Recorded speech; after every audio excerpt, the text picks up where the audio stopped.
Welcome to Convergent Dialogues. This is Xavier Bonilla. On this episode, I have Nicholas Wolfinger. Nick is a sociologist and does a lot of research on marriage, divorce, and has a new book coming out. I don't know if it's this year or maybe next year on single motherhood. So it was very kind of him to come on and talk about some of his research he's been doing, literally for 30 years on marriage, family, and divorce. And that's really where our emphasis was. We start this conversation by talking about a brief discussion over quantitative and qualitative methods, which has kind of become a recurring theme on this podcast with some of my guests. We talk about where sociology stands today, right? A little bit historically where it's been and just kind of some of the internal battles and kind of its importance for today.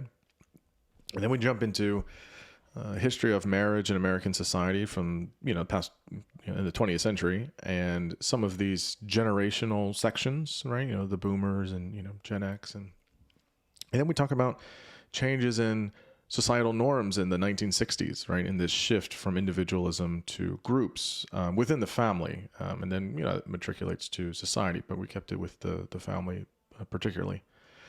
And then he shares a lot of the current data on marriage and family.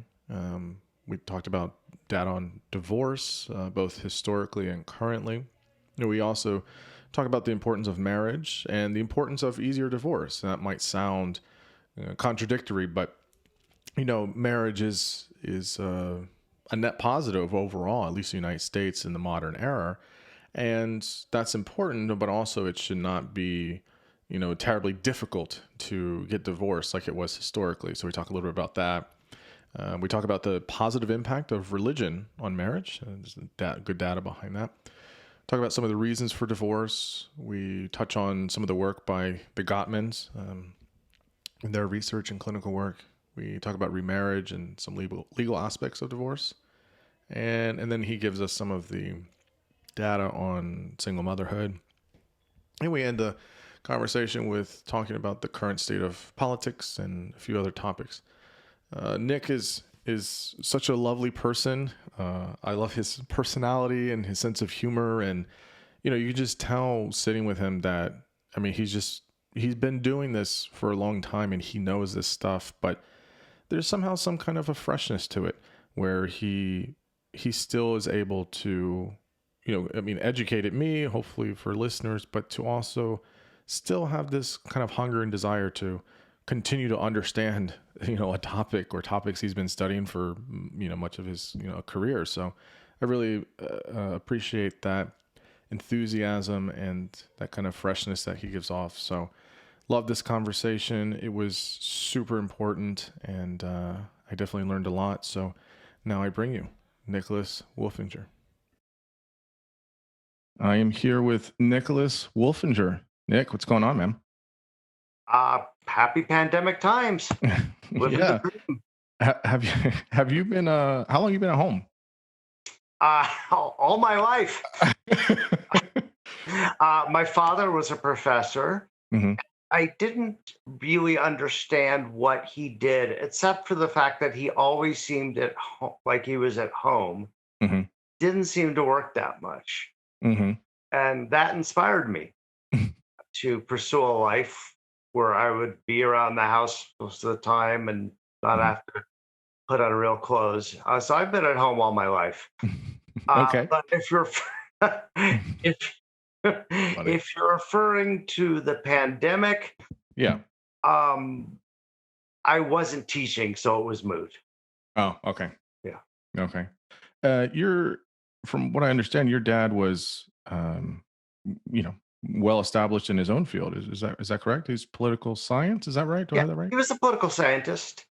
Yeah. Um, First at Stanford, then Berkeley for the last 35 years of his career. hmm Um, who started out studying community politics, but the last 40 years he spent doing voter turnout.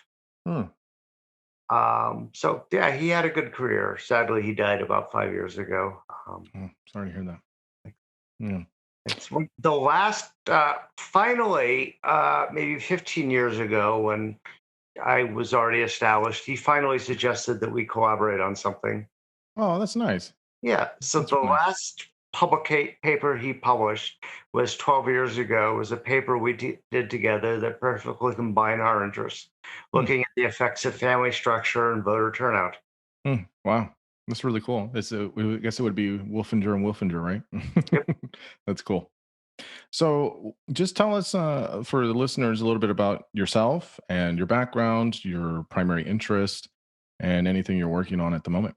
Sure. Um, oh, how serious is this podcast? It's as serious as you want it to be, loose and Okay. free, or it's as serious as you want it to be. Okay. Um, uh, so, God, right. Say the question again. Sorry, just tell me a little bit about yourself in terms of kind of what your background is, your training, your specialty, your Sure, interest, what you've been published on, what you write on, and your current research and things you're doing at the moment. sure. So I'm a sociologist by training, um, and I got to graduate school thinking I wanted to do qualitative research. Mhm. For my undergraduate honors thesis, I'd hung out with a bunch of skinheads. And at that time in the late 80s in the Bay Area, there were a lot of skinheads. And if you went to punk rock shows, as I Mhm. did, uh, there were a lot of Nazi skinheads, and they Mhm. started fights. So it was interesting in seeing what some of them ticked, what Mhm. made them tick. So I arrived at graduate school wanting to do qualitative research and worked on it and took ethnographic methods. Um, but it was clear that I could never get a good job doing qualitative research, or the odds were very low.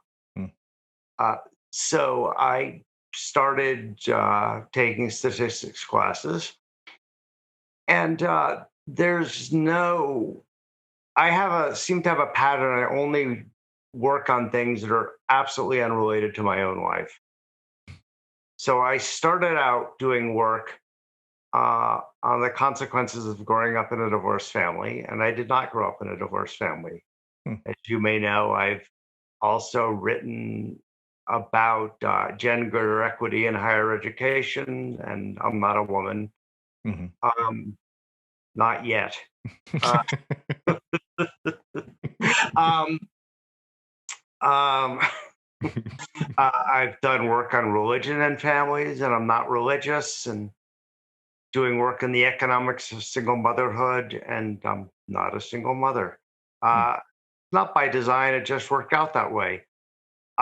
There was no great calling that led me to work in family structure. It was the mid 90s, and I needed a dissertation topic, and someone suggested it. And I did a little data analysis and found there was a story to tell, and that was that. There was, I sort of wandered into sociology 10 years before that the same way. Wow.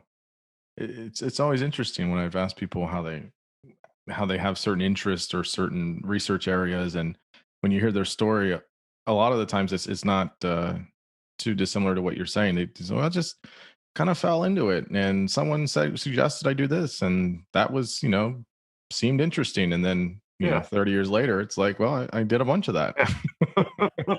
um, That's not, I mean, it's certainly, there are many exceptions to that too. Written a book with Brad Wilcox, who's a sociologist, and he himself is very religious. And so he hmm, spent a lot of time studying the effects of religion. hmm. So I think, I mean, again, I mean, I've done a little bit of research. You have lots of things published. You have, many articles, many citations, which is super cool.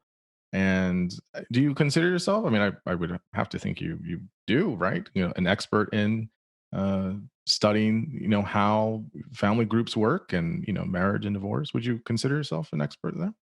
I mean, uh, expert isn't a word.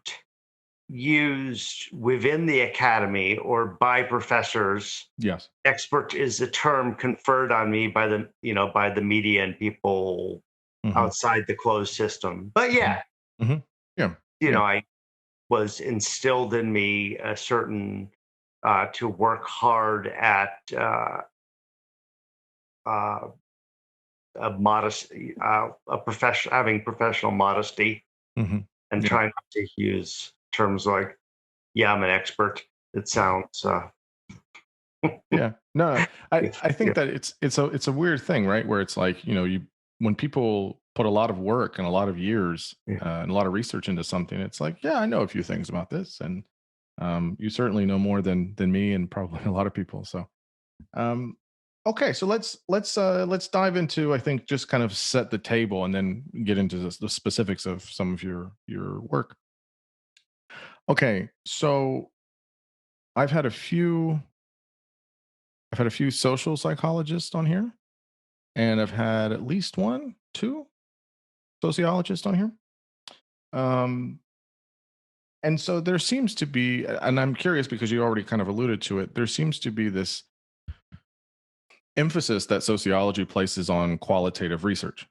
Not And true. not true. Okay. Not true. Okay. So I want you to educate me then there in maybe for listeners, how you understand it, the emphasis on, or not emphasis, but the um, kind of arena of quantitative and qualitative research that's done within the academy. In When I was in graduate school, I guess grad school sort of encourages you to argue over everything. So there were pitched battles between the qualitative people and the quantitative people, which I took part, which, usually went along the lines of, you're a heartless, soulless person who will never really understand the quintessence of social life versus so you can only understand one small site or organization or group. You can't say you can't tell us what's true about society more generally. Mhm. And that's recapitulating uh, arguments I got in 30 years ago, where I'm sure they were a lot more fluent and used all sorts of jargon and the kind of shit I've learned to eschew. Yeah. Well, um, as I so early sociology wasn't dogmatic. If you look back at some of those fantastic studies that the University of Chicago did 100 years ago, there was a lot of qualitative research, but they also brought in numbers when they were useful. And mhm, so I've come to think of them as very different tools. They're useful for studying different things. My last two books involve its sense of qualitative and quantitative work, and I think they were better for doing both. mm. Um, it's Did I lose my train of thought? Are you going to edit this? No, you're good. Yeah, we Okay. could edit it in All post right. if we need to. Okay. But yeah, but the qualitative quantitative piece. Yeah. Um, uh, I guess I can claim an unusual piece of expertise there because not only have I published on using both methods, but I've also published strictly methodological papers Mm, on both quantitative and quantitative. mm. And I think my qualitative piece on field notes is my most cited paper. Wow. Um, so today, those battles seem silly, although I know new graduate students still need something to argue over, Mhm, and I know in the more ideological scholarship, in the intersectional and critical theory stuff, they continue to make the case, the bullshit case that statistics are patriarchal and the master's tools and all that. But mhm. Yeah, so the only reason why I bring it up, because I agree. I think both are useful. I think, when I did my dissertation, it was, I'd say 70% quantitative, and then but we me and my chairwoman, we both said, hey, look, we need some qualitative stuff here too, a nice balance. And so maybe about 35% of it was qualitative. And Yeah. both were really helpful to get a robust picture of what we were looking at and our hypotheses and everything. So I see it as the same way, clinical psych is my world. And so, we're heavy on the quantitative stuff, but qualitative is super important. And so I just see them as different tools to get at, different things. But it is frustrating when people now try to, on either side, basically say that, just what you said, quantitative is the master's tools, patriarchal, oppressive kinds of ways of doing things created by, a bunch of white dudes or whatever. And then other people on the other side will say, no, qualitative is bullshit. It's just a lot of, experiences that you get from people, and we can't really, hang our hat on it. And, we shouldn't overemphasize it. And, maybe both have some merits to them of sorts, but I think both have utility. And so I guess another way of asking this would be, and it's, depends on what you're looking at in the study and variables and everything. But Anyone can do bad science. yeah, yeah. American academia is really big now. Hmm. There's a lot, and most scholarship is bad. I suspect it's how it's always been. Mm. There maybe as it grew, there was the ratio of bad to good increased. But also a lot of these arguments, these attacks on higher education, they're not new. Yeah. They're decades old. The business about quantitative scholarship being the master's tools. I saw that and read that in graduate school 30 years ago. The conservative attacks on higher education. Uh, William F. Buckley was making those in the 1950s. Hmm. They're older than that actually, but that's a good reference point. Yeah, this is none of this is novel. How do you see both quantitative and qualitative? How do you see their use? How do you see like a healthy, good use? Again, it depends on what you're studying and stuff, but just in a general sense, what's an honest, ethical, if you want, use of these ways of using these tools? Ethical with respect to the population you're studying or your own practice. Both. I think both. Okay. Um, I don't do the kind of research that is ethically risky to the population I study. I don't have elaborate human subject reviews I need to get through, so Hmm. I'll skip that. That's a hard question to answer. I mean, I'm sure you know the famous with the famous Supreme Court uh, statement about pornography from Justice Potter Stewart. Struggling, the court was struggling to define what pornography was. Hmm. And Potter Stewart finally said, I know it when I see it. And that's often not helpful. Right. Uh, uh, that's often not helpful, but how do you know when someone is, how do you know when work is good? I mean, I could tell you it's logically consistent, Hmm. et cetera, et cetera, et cetera. But you have to read it Yeah. to know. Yeah. And I think that's just, Yeah. Sorry, go on. yeah. No, sorry. That's just kind of my point is that I hear people still rehashing the same silly debates of sorts. And my point is, it's like, yeah, but they both have utility. They're both important. If you kind of, critical theorists, they want to say like, whatever, hate on quantitative stuff.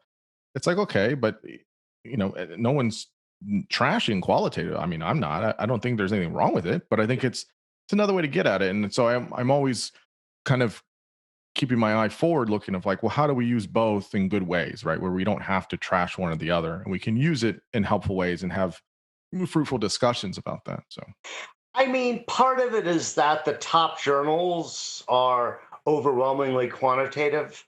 mhm. I mean, it's hard to get published in them anyway, but it seems like it's especially hard to get qualitative work published in them.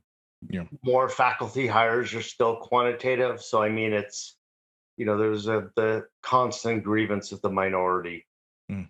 Yeah. um, being launched by the qualitative people. I guess the one last thing before we jump into the specifics is sociology. Currently, how do you kind of just see it? Like, what's your pulse on where sociology is in general? You've been around it for a long time. You have, I think all your degrees are in sociology. I mean, you know it. That's your field. Like, how do you just generally how do you see sociology in the moment that we're in? Because people look to sociologists for questions about society, race, gender, all the hot things that are going on today. How do you generally see it? So overall, I would say it's strong, just based on the scholarship in the good journals. Mm, Sociologists continue to answer interesting questions using rigorous methods, mhm, and on that basis, it's doing well. The basis is, I would question is the nature of the national organization, mm, which has become uh, increasingly radicalized in recent years. mm, And so that itself probably uh, fits with a lot of the stereotypes mm. that people have, which is a pity because it's not what the top of the discipline is doing. They're just continuing to do rigorous research. Mm. Um, I'm sure you know this, but of the so-called squared hoax, Mhm, uh, mhm. none of the sociology journals took the bait. That's good. That's a good Yeah, thing. yeah. A good thing.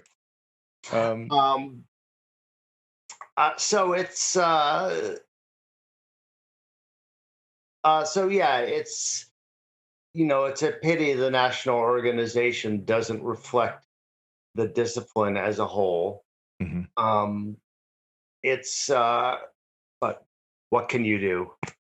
I mean, it's not like my practice as a researcher suffers Mhm. any. You have to wince every now and then. Uh, Right. Yeah. like It's the like my, same in clinical psych. The American Psychological Association has, I don't want to say completely radicalized, although some people might say that, but it has become more, um, you could say, colloquially very woke. And so, but, there's still, top journals within psychology that are still doing, good science and good research. So it sounds very similar in our you world get here. to a strange point where increasingly the people who are in recent years, the people who are presidents of the American Sociological Association, are not publishing in the top journals. Hmm. Hmm. Yeah. It almost feels like, I don't want to say political appointments, but it feels very much, they're rubbing shoulders with, different types of folks. And so, yeah. But this it doesn't really affect the day-to-day practice of the discipline. Yeah. Yeah. I would say the same in psych too, but, people disagree about that. But, Now, if you want criticism, um, sometimes sociologists are captured by prevailing dogmas. mhm, Uh, for example, there's a very well-known scholar at Harvard named Orlando Patterson, mhm, who's been there a long time and done a lot of really good work on race. mhm, About 6 years ago, I think in the Chronicle of Higher Education, he wrote a great essay basically saying that if sociologists aren't more willing to talk about culture, they'll make themselves irrelevant. mm, Um, so, certainly there are some, blinders there, yeah. unwillingness to, some sociologists are too unwilling to acknowledge other disciplines. But I think all disciplines are the same. Economists think everything can be explained by markets and so on. Right. Yeah. Yeah. I'm with you on that. So let's jump into, I guess, some of your work. So maybe let's start with marriage. I mean, can you talk about divorce before you talk about marriage? Right. No, good point. We should probably talk about marriage and divorce first, So, or simply, or just more broadly, yeah, the yeah, state of the family and what's happened in the last 50 to 60 years. And yeah. it's a lot. Yeah, right. Yeah. Yeah. So in terms of marriage, I don't know how far back you want to go, but I guess 20th century, in the United States. But how do you think about, or how what are some of the origins, I guess, of how we started studying and looking at marriage? I guess again, we'll just maybe use the United States for now, and yeah, and just kind of walk us through kind of some of the challenges and certain things that we're dealing with now, and kind of the evolution of that. First, I would argue that sociology and the social sciences have always studied it. Okay. Emil Durkheim, Hmm. uh, He's great. Jonathan Haidt's favorite scholar, I like Durkheim. yeah, talked about marriage and the family. Hmm. And so scholars have always studied it. It's at least in since the start of the 20th century too. It's always been um, an interest. Politicians and policymakers have always been interested and have always pronounced a crisis of some sort or another. For example, the first decade of the 20th century, uh, President Roosevelt, Teddy Roosevelt, convened a panel to study fatherless families. Hmm. There was a wave of state level uh, divorce laws aimed at curbing the soaring divorce rate, which at that point was about 1 out of every 7 marriages Really? ended in divorce. But still, that was an unprecedented high. Wow. This is so what 1900 to 1910, 10, nineteen say, fifteen. yeah, yeah, Mm-hmm. Wow. yeah. So there was just a wave of interest in from conservatives about what's happening to the family and we're in crisis. So uh, certainly that's worth bearing in mind when we see the same arguments trotted out again and again and again. Hmm.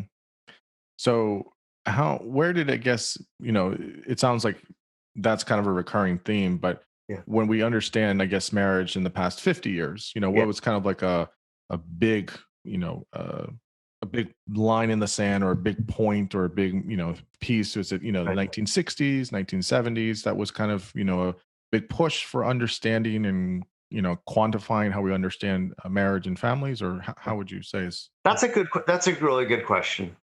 And I would start by juxtaposing the 1950s and the 1960s. Okay. So the 1950s are a decade that live in everyone's fantasies. Hmm. Um, Liberals love the high rate of unionization, the well-paying jobs that didn't require a college degree, the fairly low income inequality. Conservatives love the high rate of marriage, the low rate of divorce, and so forth. And so everyone still looks back to that decade as the ideal or the norm that we have to get back to, Hmm. which of course is nuts because all it would take is a worldwide depression Right. followed by a Global catastrophic war. world war. Yeah, Right. that we could have it all again, maybe. Uh, But so would you say, yeah, do you buy that argument that those two things? I mean, most people, historians and sociologists, they yeah, I think push towards, look, depression, and not just world war, but the type of world war it was, and who the villain was, and all that stuff. After 45, that was the catalyst to, what is it, 1950 and 1970, where, economically, and socially, and for some people, the yeah. most, the best years for the United States, and, probably in the modern world. That was, the best 20 years, in recent memory.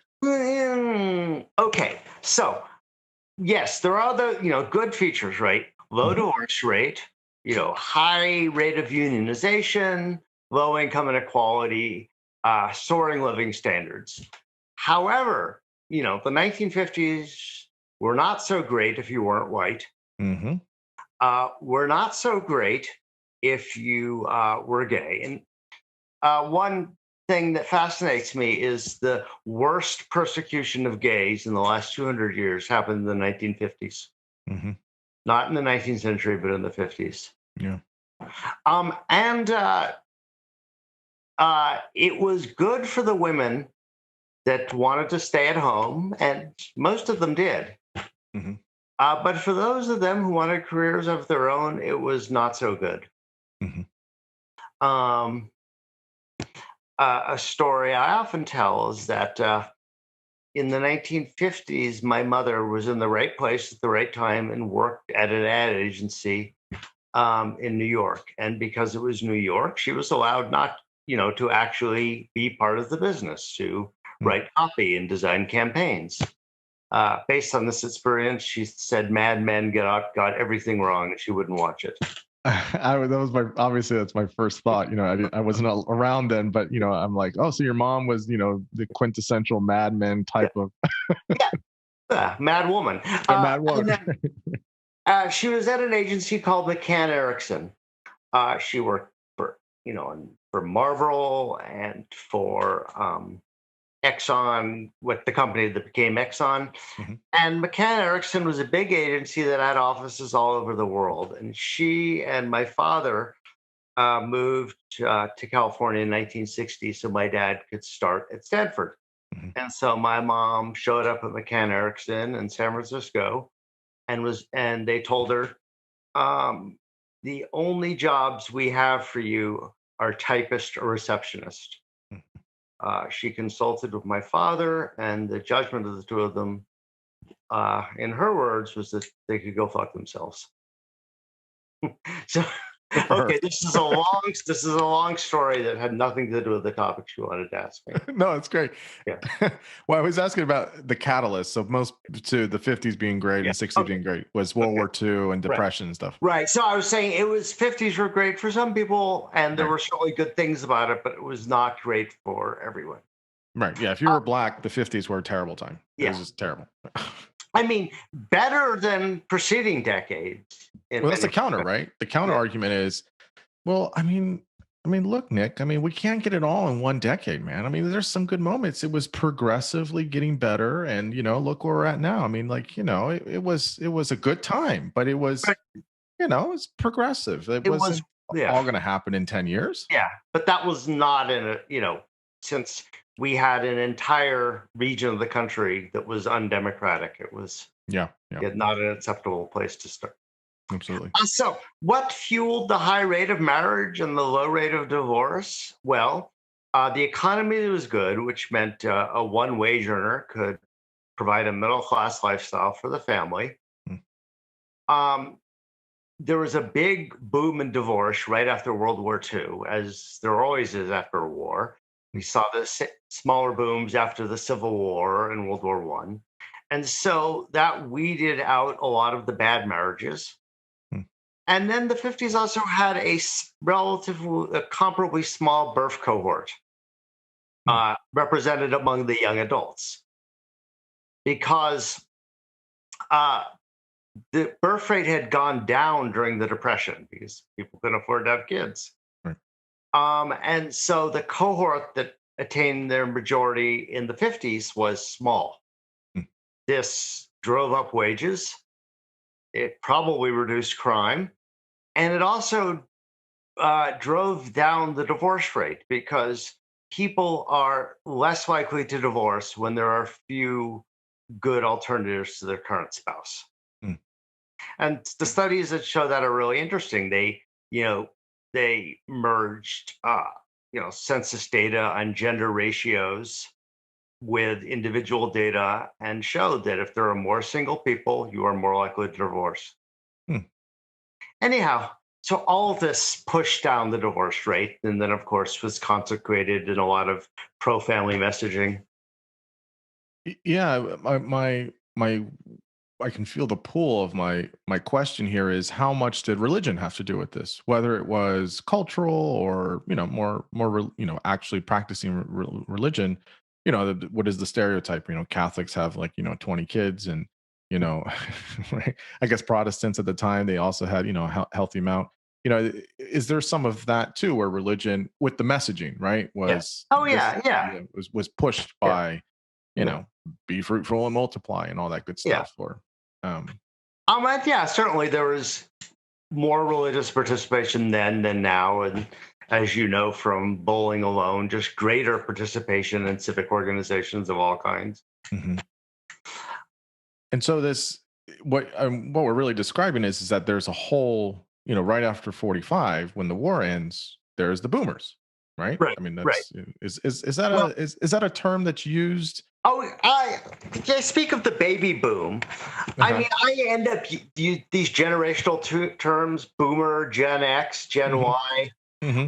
Uh, I certainly use them just because everyone uses them, but Yeah. they are, in many respects, artificial cutoffs, right? Hmm. Why does what changed when Gen X ends and Gen Y begins? I can't really say. The boomers, makes more sense just because birth rates had been low during the war Hmm. and then shot up after the war ended. Yeah. It- But late boomers don't have much in common with early boomers, say. yeah, I think I think a poor. I mean, I get the idea, but it's a Yeah, poor way of trying to look at a certain, epoch of time where it's like, hey, here's a generation or a generation and a half yeah, of people that have some connecting threads here. And so yeah. I think millennials, they all have to have, they have to like remember what it was before there was internet or something like Right, that. So like 94, 95 is when you were born. The right. same thing with, I think, Gen X and boomers. There's some connecting thing there. I don't know what they all are, but there's something there where it's like, hey, there's enough similarity. But you're right. I mean, for Yeah. people that are born in 1965 as opposed to people born in 1980, they're all Gen X, but they're, someone born in 1965 and I think by 1980 is gonna be different. 1980 you're Gen Y, but again, Yeah. Right. Yeah. again, Yeah. it's people know these terms, and so it's often useful shorthand for people outside the academy with the media, Hmm. right, on Twitter, Right. Right. right, Yeah. etc. But Right. Yeah. um, So how does I guess family then go from, it seems like there's what you would call, you tell me if I'm wrong on this, the kind of the nuclear family, right? Where you have the traditional family, which is dad goes and works, mom stays at home, you have a couple kids, and that's kind of the standard, quote unquote, for a long time. And then that changes, right? That changes in the 60s and 70s. Or is that even beforehand? And then now we're having, because if that's the quote unquote standard or the traditional way of doing family, then as that changes, well, then the standard changes, right? And so then over time, you're having different types of norms in society about family, something like that. um, I would separate out.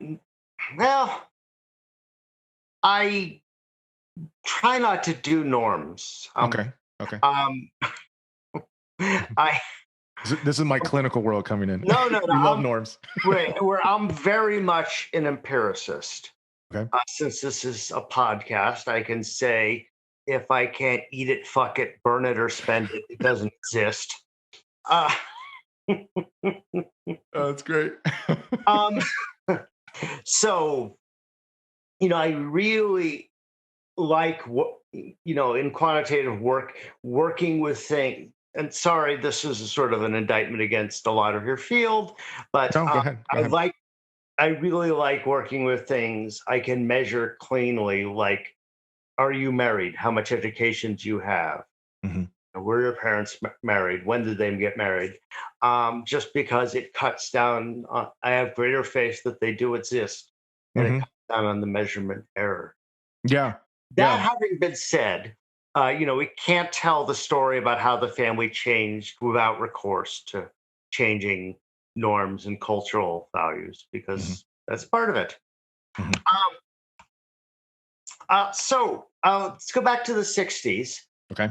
And I'll preface this by saying that um, if you are a conservative, you tell the story entirely on the basis of changing norms Hmm. and perhaps with an assist with uh, government incentives. if you're a liberal, you tell it all on the basis of economic changes. Hmm. And there's, you need a mix, Yeah. right? Yeah. You need a mix to tell the story. The first changes were indeed cultural. In the 60s, we started, I'm still not sure of the language I like best, but we started to uh, moving to more individualism as a society. Mm-hmm. You know, do your own thing. Reach your potential. Um, a survey of high school or college students in 19. I actually have the exact figure written down because I used it in an essay recently. Okay. Um, so I can pull it up if you give me a second. Sure. Yeah. But students in the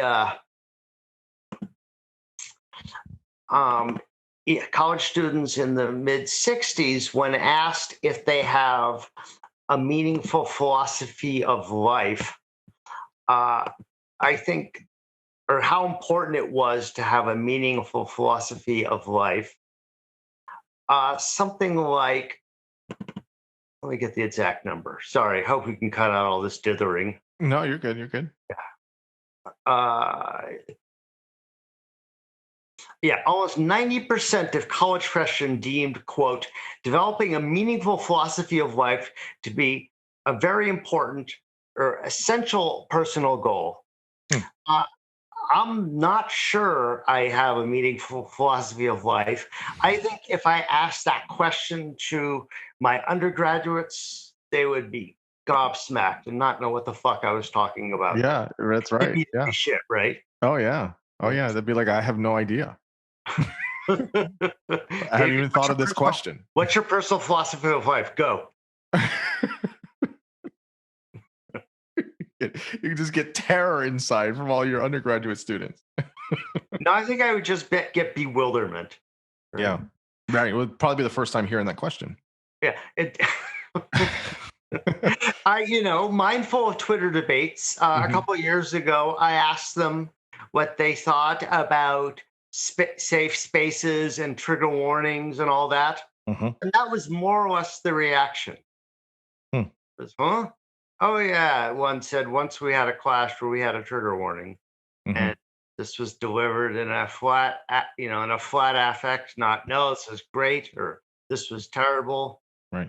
But they were just not moved. And this is reality at a large state school, which represents, which is the vast majority of American colleges and universities. Mm-hmm. Mm-hmm. There's nothing like those few elite schools. Right. But I digress. But So but anyhow, in the 60s, yeah. I mean, this is what at least they're claiming. Yeah. 90% are saying, yep, I have a philosophy of life. I know exactly what's going on, or I have an idea of where, how I view life and the world and people and myself and all of that. Or it's meaningful to have this. Yeah. Right. Yeah. Yeah. And so that is different now. What are we at? 60 years later? I just see it as a watershed event in a moment where suddenly group identity became less important and individualism became much more important. Mm-hmm. I think the term I like the most is expressive individualism. Mm-hmm. Others like Christopher Lasch, the historian, called it narcissism, and said we have entered into an age of narcissism back in the 70s in a book that was just reissued. Mm. So whatever you call it, we have moved from a society where groups are more important to individualism is more important. Self-fulfillment. Mm-hmm. So there's I think that it's kind of like a seesaw effect, right? So before the 60s, yeah, it was very much, I guess you could say the group was the family of sorts. right? That there was some Well, or community that community. was one of many. That was a group situated in your community, and you Hmm. may belong to a union or a fraternal organization. Right, You were a man, you had probably served in the armed forces. right. A- Um, and then in the 60s and 70s, it changed to this more individualism. yeah. I guess that's been that way for a little bit, and now the pendulum swings again to more of the, which group are you in, right? And who do you Oh, align you're to? talking about the, tribalism and Of sorts, yeah, of sorts. But you're making the stand of the watershed moment, right? This was the peak, or not the peak, but the main point of individualism coming online for a lot of people in the yes. And so that suddenly meant, that people realized they had a right to be happy in their marriage. Hmm. Right? It was, this came online about the same time Betty Friedan wrote The Feminine Mystique. Hmm. About the same time Helen Gurley Brown wrote Sex and the Single Woman, Right. you entertaining the idea that a woman could just go out and sport fuck, Hmm. and it was okay. Right. This Female, was yeah, the mid '60s. second wave I can't keep it all straight Yes, now. yes, Second wave, yeah. right? This is second wave Yeah. feminism. Yeah. The wave that was concerned with the wave I believe in, the wave that was Hmm. concerned with gender equity. Hmm.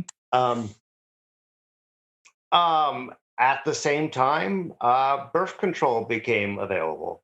Hmm. This was the decade that the diaphragm and the pill were introduced, um, and so there's also sort of a demographic shock in the mid '60s, Hmm. and this will take a second to explain. So bear with me. No, go ahead. So at the time, men tend, and actually this is still true, men tend to marry women a couple of years younger than them.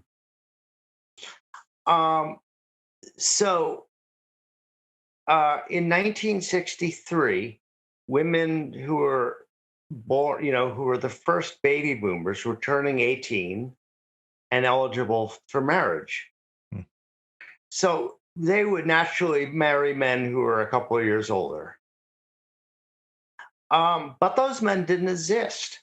And the reason is for women in '63, the 20-year-olds they would marry would have been born in 1943.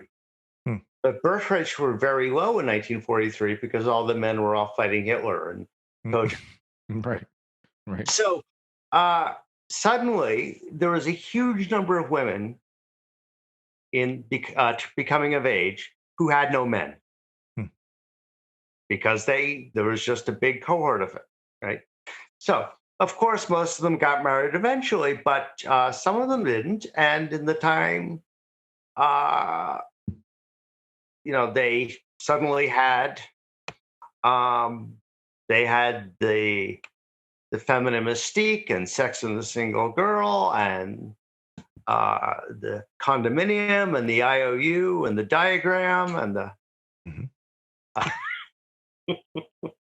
uh, they had birth control, right? Yeah. So now it's not like everyone instantly dropped out, tuned in, and turned on. I mean, most women still married, and most wanted to be married, and most wanted their traditional lives. Hmm. But a seed was planted, which really started to bloom in the '70s. Hmm. And so from 1965 to 1980, we have, what we all call the divorce boom, where divorce shot up to unprecedented rates, to where we got to the point where about one out of every two marriages would end in divorce. Now it's lower. Divorce has been declining since 1980, Hmm. and Any it's at a any 40-year low. any hypotheses about why? About why? The most obvious contributing factor is that we're waiting till we're a little older to get married. Hmm. That's one point. The second point is that and I'll get to this in a minute, but the population of people who marries now is at lower divorce risk. So it's a sample selection thing, right? Hmm. The people who would have gotten divorced in years past just aren't marrying anymore. Hmm. Uh, so we had cultural change in the 60s, and then in the 70s, we start having economic dislocation. All the oil crises, men's wages stagnating, and all that other stuff. And, the birth of the return to income inequality. And so you need both to explain just what happened to the family. So in the 663 is what you said, an onward of sorts, basically for the first time with the, I guess, the rise of kind of individualism within society. Yeah, And then also all of these other advancements, right? The yeah, pill and, yeah. different types of contraceptions. Is it fair to say that women were, well, I don't want to speak for all women, but that there was more of a theme of, yeah, we don't need to just be for men, or we don't need to just, stay at home and have families. We can do other things in society. Yeah, Mhm. yeah, that was definitely happening, And right? so with that, then marriage rates dropped or stagnated or So divorce rates certainly increased a lot. Um, Marriage rates, so for the next about 30 years, Mhm. marriage rates didn't decline too much. So people are still getting married, Yeah, but they have more of an exit door, right? Well, I get yeah, married, doesn't work, we can get divorced. yes. And they were marrying later, right? Mhm. Mhm. So a good estimate, and good estimates of how many people in their lifetimes will marry, is actually a surprisingly hard number to calculate. Hmm. Um, but a good estimate produced around 2001 or 2002 showed that about 90% of people will still get married. But since then, some demographers just in the last year produced an estimate saying that number is likely to be much lower. Hmm. So, Then, okay. okay, so the second piece of this is something that's happened over the last 40 years in terms of education, Hmm. where if you have a 4 year college degree, um, at this point in time, you are likely to get married and stay married. Hmm. Um, 40 years ago, there was really no difference in marriage or divorce rates by education. So you And could have a high now, school diploma, you could have a doctorate. yeah, there was Didn't not really, very little difference. yeah, And that now was an there's, important variable. and now there's a big difference. Huh. Hmm. Uh, People with 4 year college degrees marry almost as much as they always had. Um, uh, the big declines in marriage are people who do not have 4 year degrees. Hmm.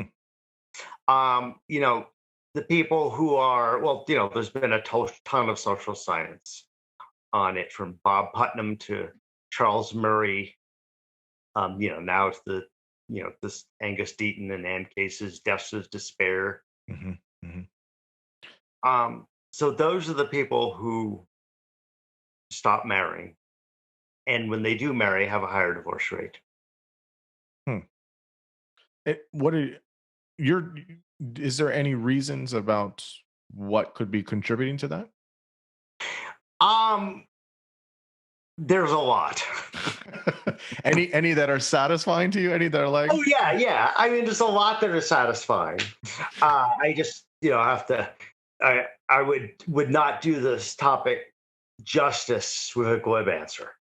oh, fair. That's fair. That's fair. So I appreciate that this is a long interview. Time limited only by exhaustion. Yeah, exactly. um, but so again, there's this interesting. To me, it just seems like it has these, as you're charting it out, there are these peaks and valleys that kind of happen over time, right? Uh, Time, but in the long term, right? I Hmm. just described a 40-year trend. So Yes. I don't know if that's really amenable to talking about So they're definitely in the over the long. You have to get pretty long term to get there. Yes. That's how I meant it Yeah, with, yeah, 50 to 100 yeah. years kind of thing. But as of right now, where things stand, you tell me if this is wrong, but people wait longer now to get They until they do. get married. They do. Whereas, and I don't know the timestamps here, but if it was in the 50s or 60s, people got married super young, 17, 18, 19, 20. Yeah. Now people wait until their late 20s or early 30s. That's Yeah. correct, right? Yes. Yes. So the latest figures, give or take a year, the median man is about 30, the median woman is about 28. Yeah, that's Yeah. that That's that people waiting. that's common, but it to me it still registers, and it just feels late. Did you get married young? Yes. Okay, that's why. Yeah, I guess it is all perception, Yeah. right?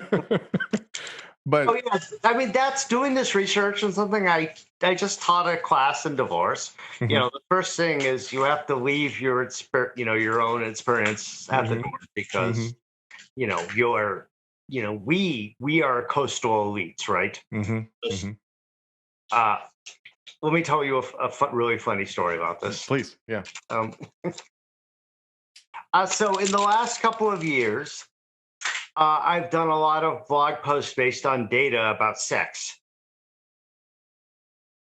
And so one of the most interesting to me was I looked at for women premarital sexual partners, how many partners they had, Mhm, and whether they're more likely to get divorced. mhm, And you do is when you do work like this, you get a lot of media. hmm, There's just you know, good sure, good yeah. stories to report on. And so I my weird finding was that the people with the most highest divorce rate were women who had had two and exactly two premarital partners. They had higher divorce rates than people who had three, four, five, six partners. Are you saying that people need to experiment more before they get married? More than yeah. Well, the lowest. I mean, this is also one of those findings that um, made both the left and the right happy because the lowest divorce rates, of course, were still reserved for virgins, Mhm, which made the conservatives happy. mhm, Uh, you could fuck a lot and not get divorced, which made mhm, the left happy. mhm, And my top category was 10 plus partners, right? Because that's well over 90% of the population. mhm, This was women only because that's all I had data on, mhm, using the National Survey of uh, uh, family growth. Anyhow, um, and so I then was talking to someone from New York Magazine, and she said, "Just we found this really interesting." And she asked me a bunch of questions, and then she said, "A couple of us here were wondering if we could redo your analysis, and instead of make the top category 10, make it 40." Oh, interesting. And this was such a moment of like blue state bubble life, right? Mhm, Because of course, if you live in a big city and you're a college educated person, yeah, it's not weird if you've had 20 or 30 or 40 partners. But the median American woman has had like three, right. right? And so I said I'd love to, but there are just not enough people to make a to conduct reasonable analysis. Mhm. But just I thought that she had was interested in it. Well, You it just it yeah, says again, I mean, maybe with I don't know about for herself, but maybe for other people in her age bracket or yeah, whatever, just what you're saying. If you live in a metropolitan city yeah, in, on the east or west coast of the United States, and you're, 28 years old and have been sexually active for call it 10 years and you're still not married, you yeah. probably you probably had sex at least with 20 different people. Yeah, you may. I mean, Right. chances are that you didn't, but Mhm. it's not weird if you did. Right. Which is different from 1950. Yes. Yeah. Yeah. um, Uh, so is I have that part of the reason why people wait till they get to get married longer? Yeah, or later season. absolutely, right. Hmm. You can fuck, you can sport fuck, uh, Right. And without severe penalties. right. There's no, the commitment, and you're gonna, be with the one person and that's it. There's more of that. But I would be curious, I don't know if you've looked at this, about it is a little bit different, but I guess um I don't want to say fulfillment, but I guess quality of life, right? Or are people content with waiting till to get married longer, or I'm sure maybe it's mixed results, right? Well, married people are happier Hmm. than unmarried people. Uh, did you follow that whole Paul Dolan business? No, I didn't. Oh. What's the skinny on it? um, Paul Dolan was an English academic, Hmm. and he wrote a book on happiness, and it caught people's attention. It was like a best-selling book, and and then he did interviews, a bunch of interviews in the Guardian, Hmm. where he said claimed that married people were less happy, and he said when their spouses are in the room, they're happy, and when their spouses aren't there, they said, and I quote, they're fucking miserable. Oh boy. So, um, this was wrong, and I wrote a piece for Institute of Family Studies about how the data didn't show this, Hmm. and then a guy, I think he works for the census, named Gabe Kimbrick, booked it up, Hmm. and then observed that not only was the conclusion wrong, but married spouse absent meant they weren't living together, not in the room.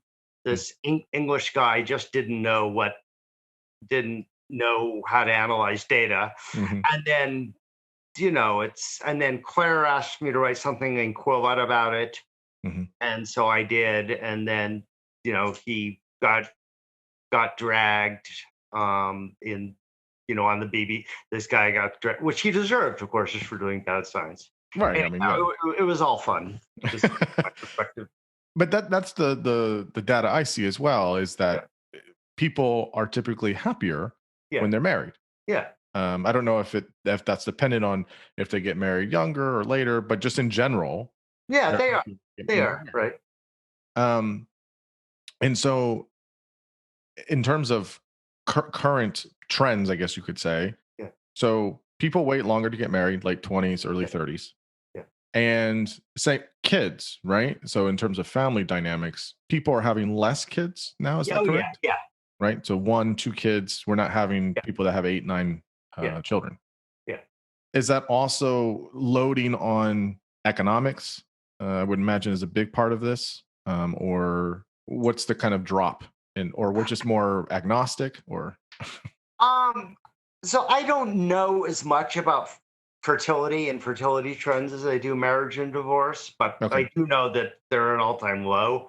Uh, I do know that many people say they wish they could have more kids than they actually had. Mm. Um, uh, it's always hard to explain secular trends, but it's that way all over the world. Mhm. As societies develop, people have fewer kids. Yeah, I don't think I could speak too much more to it intelligent. sure. So then let's do divorce, right? Because didn't Sure. you write a book on divorce, right? Yeah, and what's the let me see if I get this right. Totally. You can make fun of me if I get this wrong. So I mean, divorce, I can do it. I think I div- remember the name. divorce, divorce, intergenerational divorce transmission rates, or something like that, right? Yeah, close. Yeah, So explain this understanding for the us. divorce cycle, the Hmm. children of divorce in their own marriages. If you buy it, I get $1. And I then, will, I will put it in the notes of the podcast and make sure everyone yeah, gets you some dollars. and if enough of you buy it, I won't just get one of those letters you get from the publisher, which say, we didn't have enough money to pay for it, write you a check. So we're going to wait till the next pay period. I get those a lot. um, So tell us about divorce. Sure.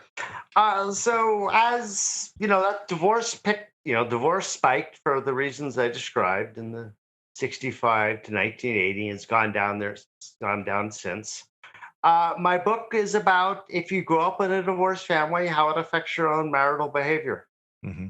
Does And it matter when the divorce happens for you? So, for example, if somebody comes up in a divorce, their parents get divorced when they're 6, and then they get married, or does it matter of they are 26 and their parents get divorced? Does that matter? that question is actually on the final of the course in divorce Oh, I just taught. oh, okay, And in effect, it's the wrong question. And here's why. okay. So let's say you're 6 and your parents divorce. Hmm. That means you're 10 when your mom remarries and maybe 16 when her second marriage ends. Mm. Now, contrast that with someone who's 17. They're out of the house Hmm. by the time the next round of upheaval arrives. Hmm. So, age at marriage is matters most because it's correlated with your exposure to additional family structure transitions. And that's what really seems to matter when you're talking about how it affects your own marital behavior is how many transitions you live through, how many divorces and remarriages and redivorces. I don't know if you've looked at this. I always get confused about the overlap in fields, but isn't it that there is studies being done or have been done about it's better sometimes, let me see if I get this right, if sometimes it can be worse for the psychological well-being of a child if they come up in a house that has a lot of marital discord or conflict as opposed to divorce itself. Are Yes, you yeah. familiar with this? That's I think a pretty established finding that's been replicated a couple of times. Hmm. And so I can qualify that a bit. Okay. Yes, in terms of your psychological well-being, that's absolutely true. If you're in a high conflict marriage, you are your psyche will thank you if your parents get divorced. Hmm. But, and here's the big but, most divorced kids with their mothers, and there's very often a big drop in income. Hmm. And that's in itself is consequential Hmm. for a child's well-being. And finally, on most measures of the effects of on the negative effects of divorce, you're better off if you're removed from a high conflict family. But the big but comes from a guy named Paul Amato, who now retired but was at Penn State and Hmm. who's done more research in this area than anyone else aside from me. Hmm. And he showed that the children of divorce who are especially likely to get divorced are the ones whose parents divorce after no conflict, Hmm. whereas uh, children of divorce have less trouble in their own marriages if they first endured a lot of parental conflict. So the point here is that if they were in a low conflict parental divorce, they have not learned the lesson that a marriage can withstand some conflict. Hmm. They haven't learned commitment. Whereas if their parents divorce after a lot of conflict, then they've learned something about commitment. Hmm. So, in general, yes, it's good if divorce removes kids from a high conflict situation, but it's complicated and there are other indirect negative effects. Something that some listeners will comment on that I might as well note here is uh, yeah, but isn't all this genetics and it doesn't matter anyhow? Right. Yeah. Yeah. And the answer is yeah, oh, of course, there's a big genetic component. And there have been studies on the transmission of divorce Hmm. between generations that show that a portion of it is purely genetic, Hmm. but it's only a minority portion of the relationship. And so there's still a lot of variance for us social scientists to explain. Yeah, I'm not. I've heard this. I'm not I'm not I'm not very familiar with it, but my understanding is that just because there's a genetic component and or predisposition, excuse me, it does not mean that it equals causation, right? That Yeah, because my parents got divorced, that means I'm going to get divorced, yeah, right? Because there's some genetic loading and that was how it worked. It doesn't necessarily mean that, like you're saying, there's more variance yeah, within yeah. the variables within each individual person Yeah, that, there's a lot more variance. So yeah. genetics is part of the story, but it is only part of the story. And there are some of my findings um, that clearly, uh, you know, you'll see, you'll see cannot be explained by genetics. Mhm. So, what's the current um, numbers on divorce? I've read everywhere from at least 40% to 55% in the United States. What is it? So when you get a number like that, it's always a guess. It's always Sure. how much of a stats guy are you? I have a good familiarity. 4 stats courses in at some Okay, point. so it's based on life tables, right? Yep. So those numbers are always based on life tables, and so they're only as good as you're predicting the future based on what immediately just happened, Mhm. and so that puts the number at probably around 40%. But it was higher earlier, though, right? Yes, Because you yeah, said that they've been going yeah, down down for since 40 years. 1980, Yeah, right? yeah. So we were closer to 50% back then. And what are some of the contributing pieces to that in terms of Right. divorce rate going down? Later marriage, Okay. later marriage is one, and the other is changing selection into marriage. In other words, the people who are at highest risk of divorce just don't get married anymore. Hmm. But they would have 40 years ago when divorce marriage was more normal and normative. Hmm. Is And there Go ahead, sorry. and in particular, it's people without 4-year college degrees. Hmm. What is it about the college, the 4-year college degree that is sort of the piece here? Why is that a significant piece now, do you think? That's a really good question. I don't think I have a great answer. I Hmm. mean, traditionally, we've always understood it as, what you get from college. You learn communication skills, you learn patience, you show you can stick with something for 4 years. Mhm. But I think there's a lot of, there's some selection going on in there that I don't yet fully understand. I'm not great. I'm good at how questions. I'm not great at why questions. Right, right. Right, yeah, this is where our fields converge, I guess. Yeah, Um, yeah, it's interesting, right? Because yeah, it's you see the data, right? You see what is, or what's going on, and then it's all of the like yeah. other variables or hypotheses about why is it that way or why is it moving that way. It's such a big dividing line, though. I mean, Hmm. at least among whites, it determined whether you voted for Trump or Biden. Hmm.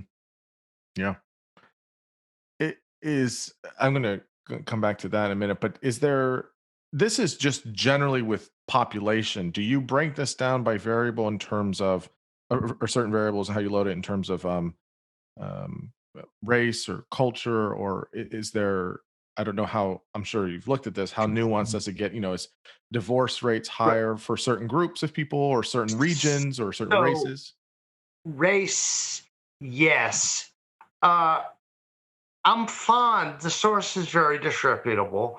Let me preface this by saying I'm Jewish. My Hmm. mother is Jewish, which makes me Jewish. Hmm. And therefore, I think I'm free to quote Hermann Goering, Okay. Hitler's second in command, Hmm. who once said, "Whenever I hear about culture, I reach for my revolver." I wish the source wasn't so disreputable, but it's yeah. So, I mean, I certainly talk about culture because, as I mentioned earlier, it's important. Mhm. But I don't try to measure it very often in my own work. I rely on what historians, Mhm. have for the most part, have said, just because it is so hard to measure Yeah. all the time. But the numbers we've been talking about, or the data we've been talking about Yeah, thus far, has been general population. yeah, So it's a yeah, mixture of different ages and races yeah, and yeah, everyone, right? regions. Yeah, Yeah. Yeah. yeah. Okay. So certainly there are noteworthy racial differences. Hmm. In particular, African Americans have, as far back as recorded data go, for about 170 years, Hmm. they've had higher divorce rates. Hmm. Um, they were they were higher divorce rates even for middle class blacks Hmm. 150 years ago. As the demographer Stephen Regal showed, it can't be explained just by economic factors. Divorce rates appeared to be higher for free blacks in the 1850s. Hmm. Now, I mentioned Orlando Patterson, who's done really good work on the legacy of slavery and Jim Crow. So I certainly think, that's a part of it. Yeah. Uh, Anything with Latin yeah. Oh, groups? yes. So Latinos have divorce rates, about equal to those of whites. Hmm. Um, they are lower for first generation immigrants, Hmm. and uh, then they tend to rise to white levels for second generation. Now, so there are a couple of really interesting things here. One is this is a great example of what medical scholars have called the Hispanic paradox, or the Latino paradox, Hmm. which is, why do first generation immigrants who tend to have less money, less education, fewer resources, they also have better health outcomes? And in jets, the same thing holds true here, right? In general, having money and education makes you less likely to get divorced. But that does not hold for first generation Latino immigrants. And indeed, Latinos have similar marriage rates and divorce rates to whites, despite having much less education and lower incomes, right? Hmm. So you can imagine that if their incomes and educations were similar, Latinos would have substantially lower divorce rates. Hmm. And in the book I wrote a few years ago with Brad Wilcox, we talk about this at length, about both Latinos and African Americans at length. And Hmm. we refer to Latino familism, a pro family orientation that characterizes many Latinos. Yes. See, I talked about culture. I see. I'll make sure to Yeah. tell some folks online. So Yeah. you can see. Don't Look, reach like for your, Nick likes culture. don't reach for your revolver. um, so I guess just kind of in terms of, so I guess it's a good thing, right? I mean, I would say Oh divorce yeah, yeah. rates going Yeah, down is a good thing. 50 to yeah. 40% is nice. Yeah, Uh, I think that we people waiting longer to get married is probably. I'm not going to make a value statement on it, but I think it's interesting. And again, I have all the whys going in my head, but I think the fact of it is very interesting, because I think that there's a different. You're going to have a generation of people. If you have a bunch of people in their late 20s, early 30s having one or two kids, they're likely to be more educated. Maybe they're likely to stay married. You're going to have different, I would assume, outcomes of yeah, the types of people in the next generation. yeah. So I interesting. You're also going to have a really big divide in society, which a number of people are concerned with. We talk about the marriage gap, Hmm. marriage divide. I tweet fairly often about it. Hmm. It's profound, and it's not optimal for a healthy society to have such a big gap in marriage by socioeconomic status. Hmm. Another term I don't like to use, but I'll use occasionally. Oh, you don't? No, we use that in clinical psych. We use What that. does it Why mean? don't you like it? Because why don't you? All right, here, I'll conjure up some indignation. Why don't you just measure shit, right? What does it mean? Well, it's trying to look at what your class is, how I How do always you look at it. measure that? Income, wealth. Okay. So why not just measure income and wealth? It's a catch-all. But then it's an ill-defined catch-all. Yes. Remember, I grant you, it is an ill-defined catch-all. eat it, spend it, burn it, or fuck it. Um, I love it. I love uh, it.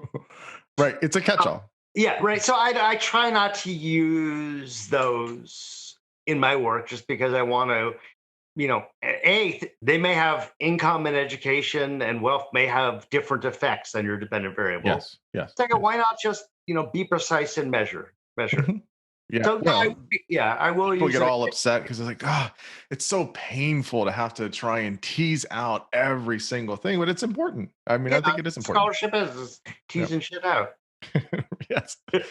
But I guess one other question I had about this is that what about people that don't get married?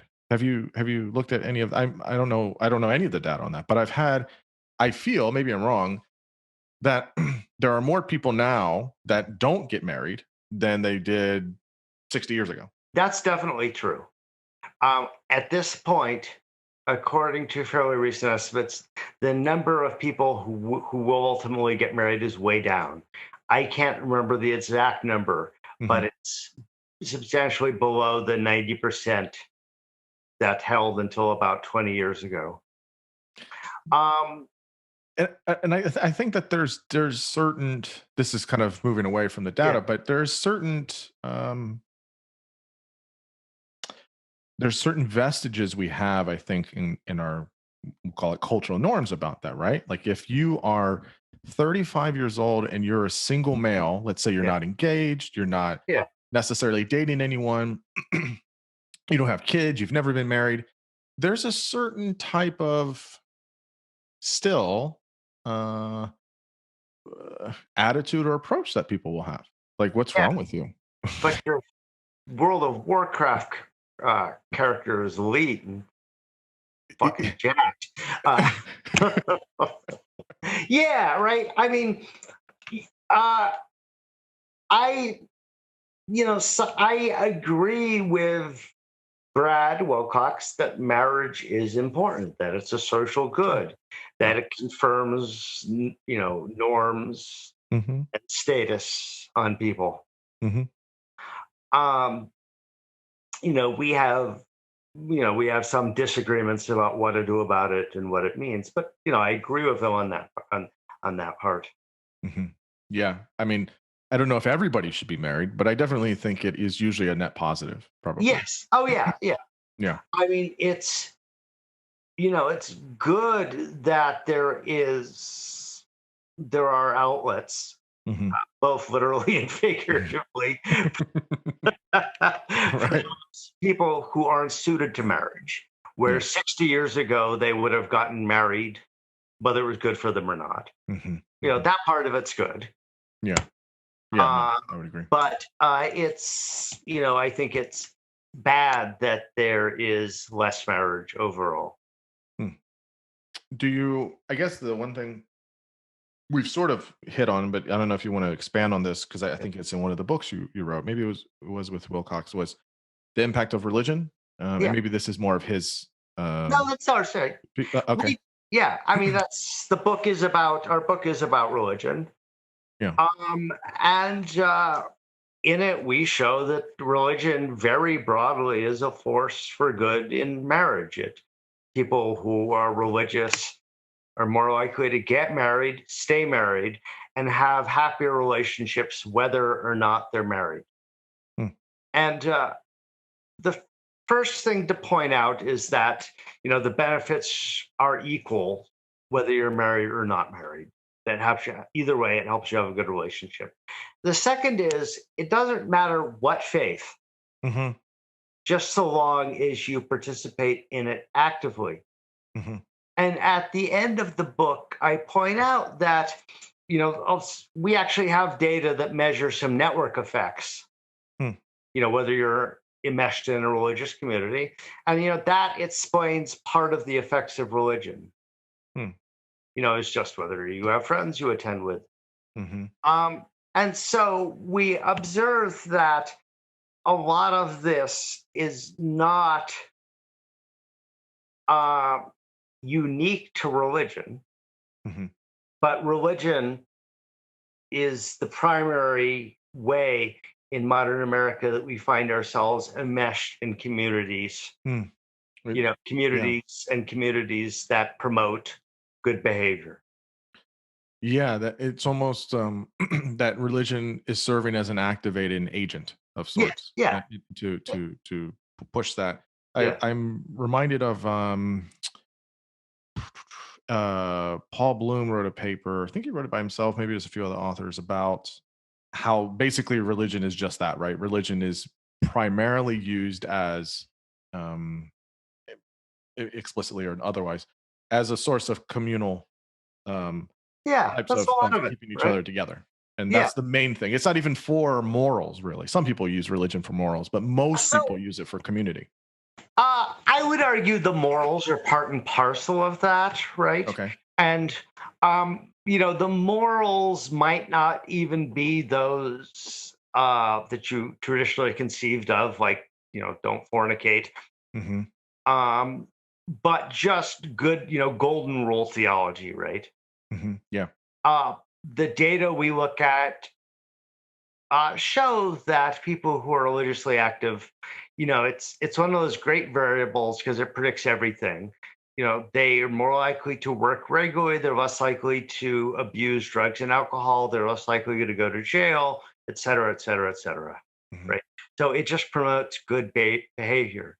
And in our qualitative work, one of the things we noticed is that a lot of clergy, especially in the African American and churches, adopt to conditions on the ground, Hmm. meaning African American clergy, don't hector people about having sex out of wedlock and being unwed parents, Hmm. because they have many congregants who are unwed parents. Hmm. Now you go to the white evangelical church, and then you would get that kind of message. Hmm. Right. Um, uh, so, but in general, it's just good behavior and golden rule theology Hmm. that a lot of people are getting. Hmm. Yeah, that makes sense. Yeah. I guess the before we leave divorce, because I want to ask you about the new book you're working on, right? About uh, single mothers, right? Is that correct? Yes. Yeah. Yeah. But about divorce, I would be remiss if I didn't bring this up. What are the primary reasons, even though it's lower now, what are the primary reasons that people get divorced? So like, you know what? I can't fucking do it anymore. I gotta throw in the towel. I can't do it. Um, Welcome to Splitsville, baby. Population U. Um, right. And so I guess yeah. how many years typically, or you Yeah. tell me some of the numbers Okay. about the Yeah. years of being married and then divorced, and whether that lines up with how you get married later or earlier, and then kind of the primary reasons why people get Okay. divorced. So divorce rates are highest in 2 to 4 years after marriage, right? Where you basically are finding out whether you're compatible.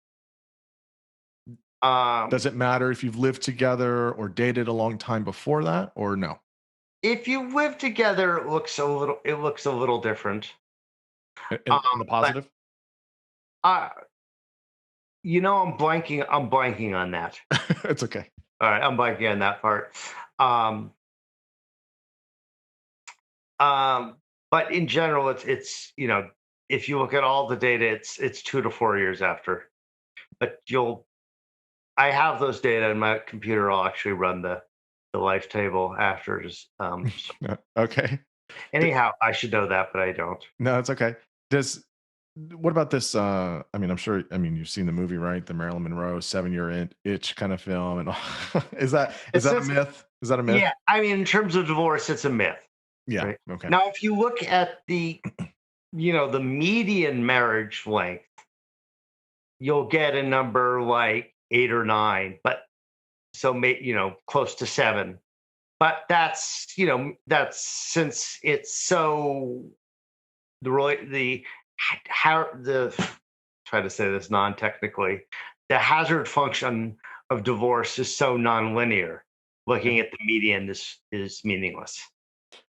Yeah. Uh, So yeah. So so it's yeah. people 2 to 4 years after they get married, regardless of if Yeah. they get married at 20 or 30 or 50, two to Yeah. four years, more or Yeah. less. Yeah. You And figure out, is and there anything outside of that? thereafter, Mhm. uh, the likelihood of divorce um, decreases monotonically and asymptotically approaches 0. Really? Yeah. So, just less and less likely because the longer you've been married, the more investments you have in it, Mhm. the greater the barriers to leaving. So, yeah, sure, people get married after divorced after 20 or 30 years, but Mhm. it's unlikely. Hmm. So it really is if you're giving it a not stick in one number, but if you can make it after 5 years, it looks better for you. Oh, yeah. Yeah, definitely. Huh. That's really interesting.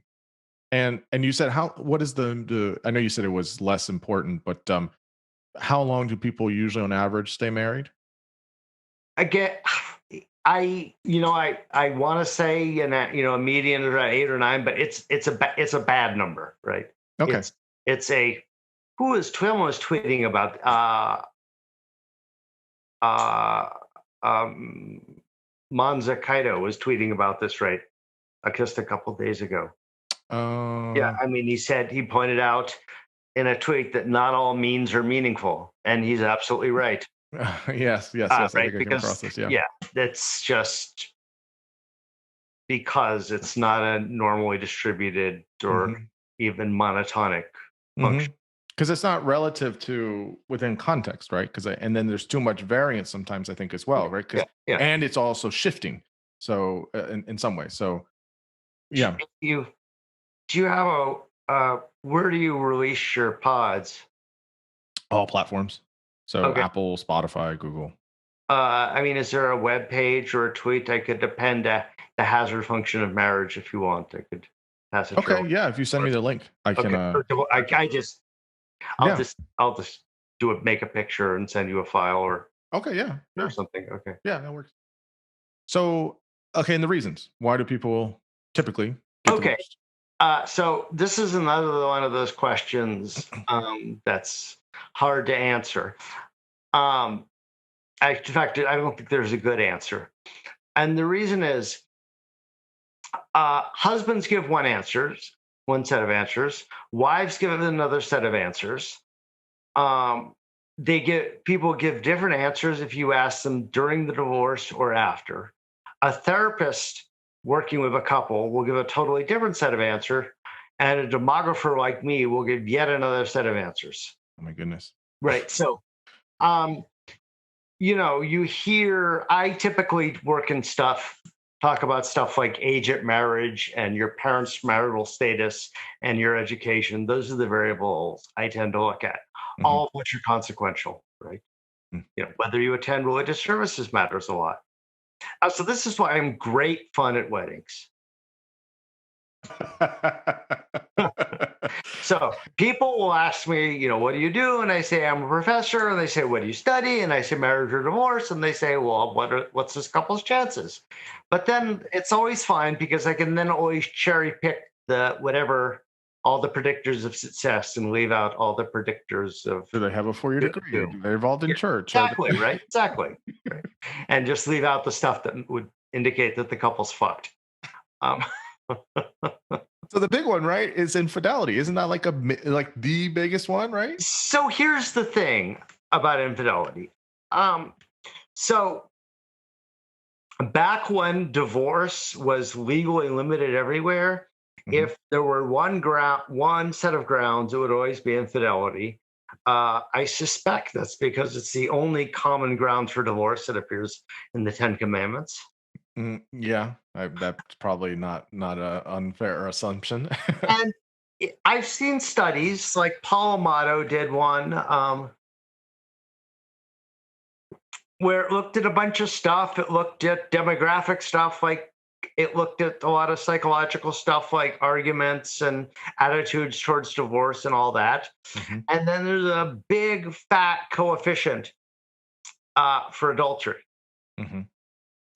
And so you could take away that adultery is the biggest predictor. But I don't think that's a good conclusion for two reasons. First of all, adultery is often consequence as well as cause of a failing marriage. Mm-hmm. That's the first. The second is, compared to all that psychometric stuff, is measure without error. Because unless you're Bill Clinton, you either did it or you didn't do it, right? Right. And so you tend to get an answer without measurement error on that. Mm-hmm. So I think that's why if you throw it into a regression of a bunch of other stuff, adultery looks like it's the most important predictor, but that's misleading. Yeah. So basically, that you're saying that that's you could plot that out and say sure, but there's so many other contributing variables leading up to that point that it's hard to what is the thing? Is it the adultery itself, the infidelity, or is it all the other things that led up to that point or those actions that are also contributing as well? Yeah, it depends upon what kind of tools you're using to predict it, whether more demographic or psychometric or genetic for that matter. And you get yet another answer for the John Gottman's hybrid approach. Yeah. You familiar with his work, right? Yeah, I was actually going to ask you about it. I'm sure. It's fascinating. Do you like it? He's still on the clinical, quantitative, psychometric side of things, I believe. No. Yeah, but he about his love lab. Yeah. So for you don't know, John Gottman ran a lab at the University of Washington. Where he had a one-bedroom apartment that was mic'd up and had cameras. And he invited couples to spend the weekend and behave normally. And then he would follow them up to see which ones got divorced and use those data to form a theory of divorce. Right. It's 4 horsemen, right? Contempt, Stonewall. Oh, God, I forget. Stonewall, contempt. I forget the other two. But those are the big things. I mean, since it's based on data, his are the one set of self-help books I recommend if people ask me. He's rewritten several, because he has to keep reinventing the story for new books. In another book, he has a list of eight things. I mean, I think it's interesting and reasonable research. I mean, you could question on the basis that he's disproportionately getting up, upper middle class subjects. Sure. Right. And certainly the demographics, the education, the age of marriage are a big part of this story. But I think yes, absolutely, his identification about how conflict is resolved is, and whether it's resolved, lovingly or acrimoniously. I think that's an important insight. Yeah. He has a whole model which I've done.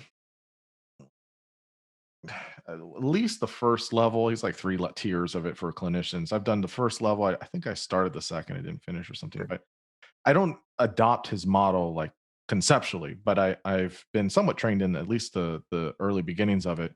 And it's quite good. I think it's, if you're doing couples work, or if you're doing family work, but really couples work, it's definitely very helpful. It's in terms of the clinical practice, it's terribly manualized, which there's pros and cons to that.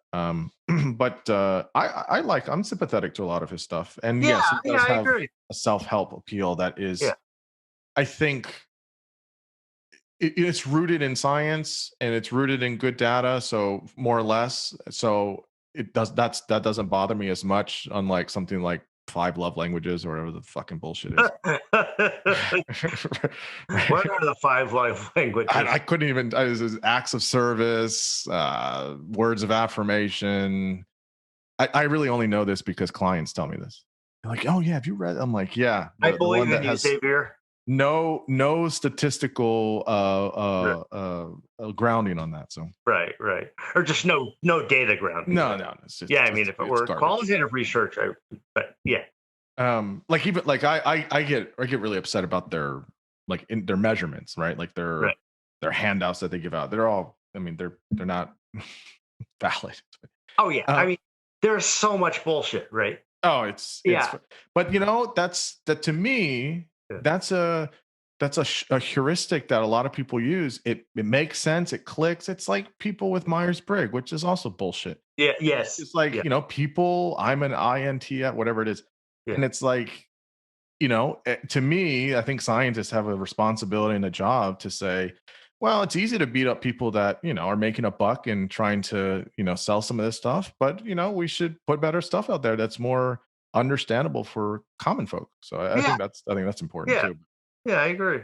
Um, okay, real quick, and then we'll do the single motherhood stuff. Remarriage. So if someone gets divorced Higher divorce rate.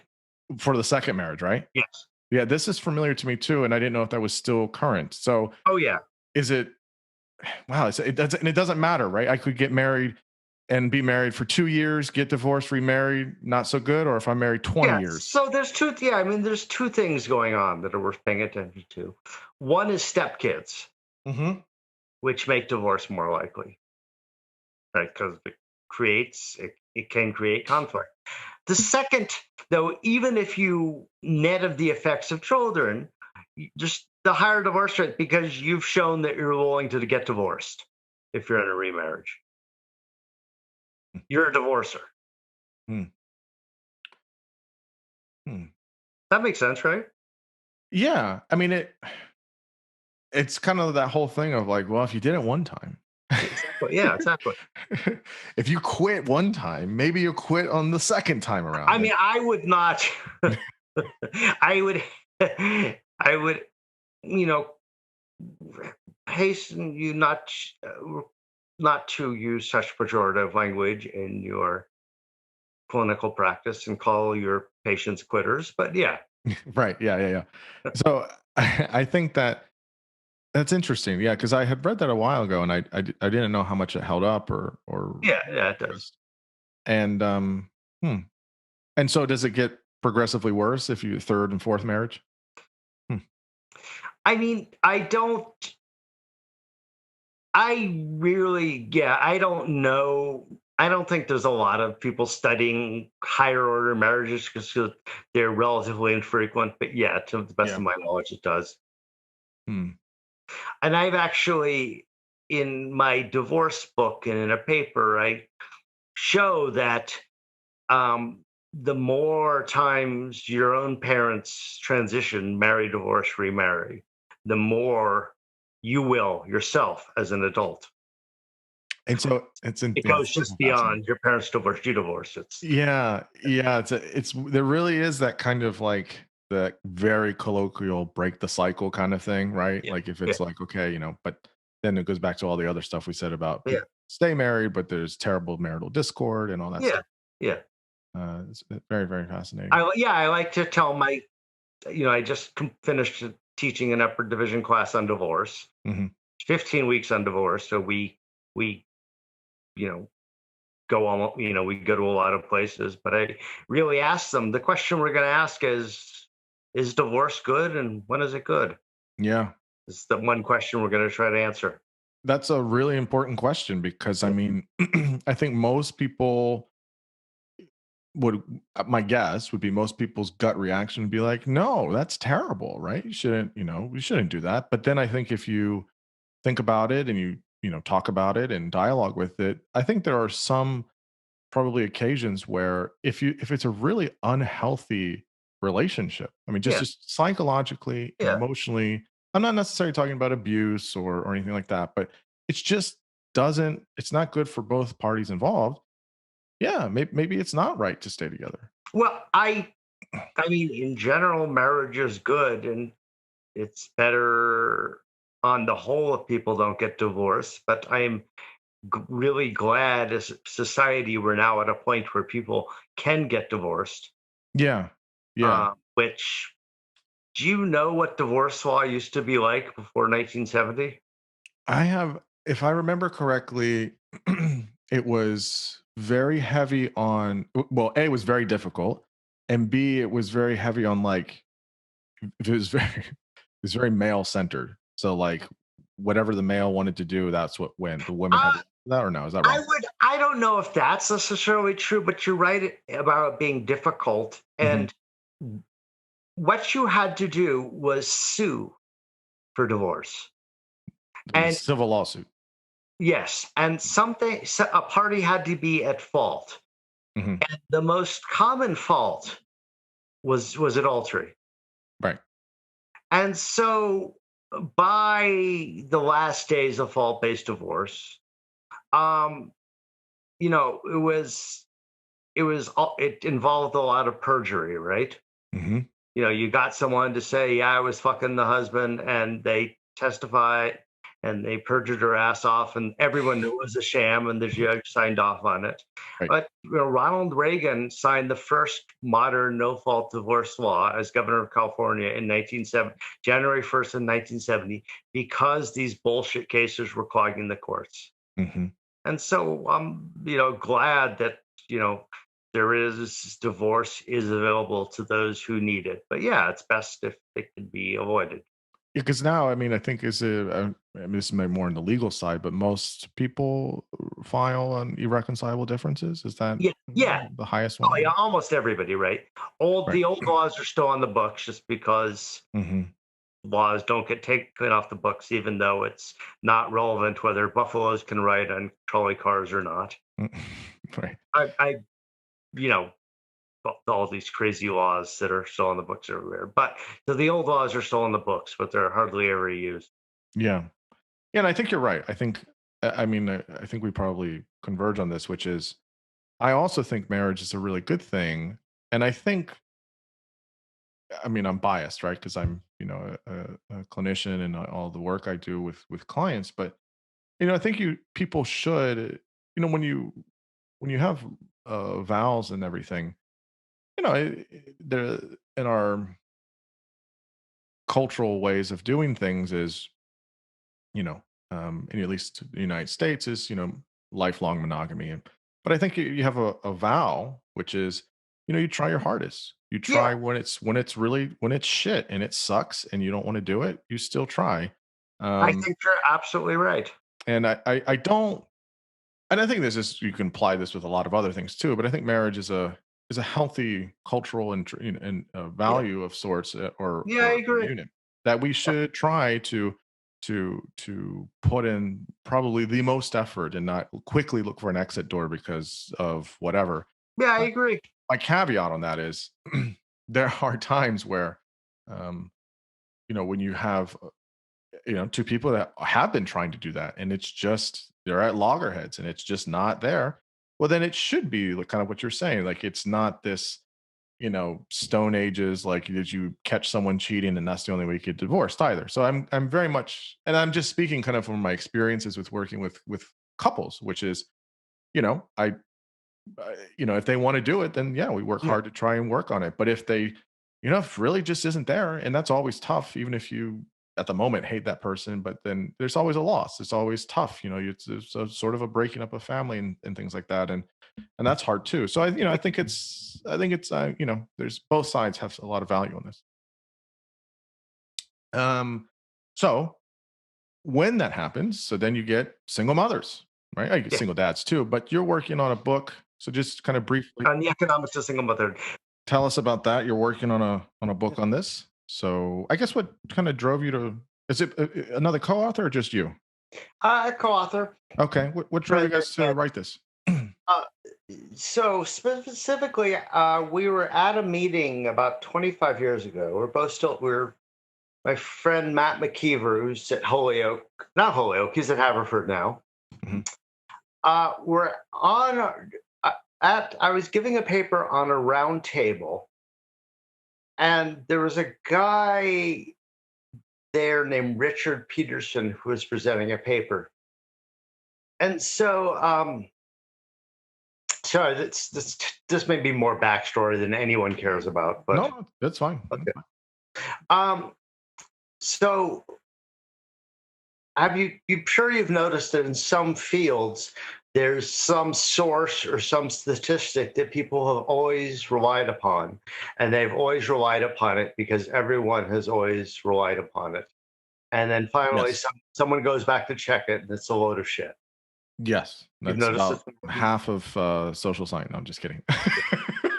Things don't replicate as much as we thought they did. So Oh, yeah, I glad I'm not a psychologist right now. we're having an issue. We're having a moment. We're gonna get through it. It's okay. Well, no one would have ever suspected that studies based on 10 undergraduates would not. Sorry. It's true. It's Um, true. I'm with you. Listen, I'm with you. I mean, it's. I remember reading that stuff in grad school, being like, wait a minute. yeah. I'm looking at the methods here and how they're getting the data. This is all undergrads. Yeah. It's Uh-oh. like Gonna 10 be of them. different. Yeah. Yeah. Um, So round table. okay. So, yeah, anyhow, so for years, there had been a figure that people cited that when a woman got divorced, she lost 73% of her income. Yeah, I've heard this. Oh, still? Yeah, I've heard this. Yeah. So this came from a woman who was at Harvard at the time named Lenora Weitzman. Hmm. And this was the figure, and it was cited in congressional committees and repeated everywhere by smart people. Hmm. And finally, a guy named Richard Peterson got a hold of her data and found that first, the data was just a bunch of court filings in Los Angeles, like 200 court filings. So not very good data representative of anything. Hmm. And first, he found out that you know this, even if she had analyzed her data right, the number would have been far lower. Hmm. And so, in other words, this figure that everyone had been citing for a long time was bullshit. Hmm. And so I was on a panel with this guy, and he was presenting some, and my friend Matt was there. And I turned to Matt and I said, "Hey, I'm working with data from national surveys and families and households for my dissertation. We could get an estimate at it on this that would be fairly recent." Hmm. And that's just what got us started working in that area. So we did a couple of papers on the economics of divorce. Hmm. And then uh, we realized we were suddenly less relevant. And here's why. Here's how I sell what we're doing. So you go 30 or 40 years ago, and single parent families were 5 times as likely to live in poverty as 2-parent families. This would be during the Reagan Yeah, administration. Yeah. 30 or 40 years ago. Hmm. However, that same figure is still true Today? today. Bullshit.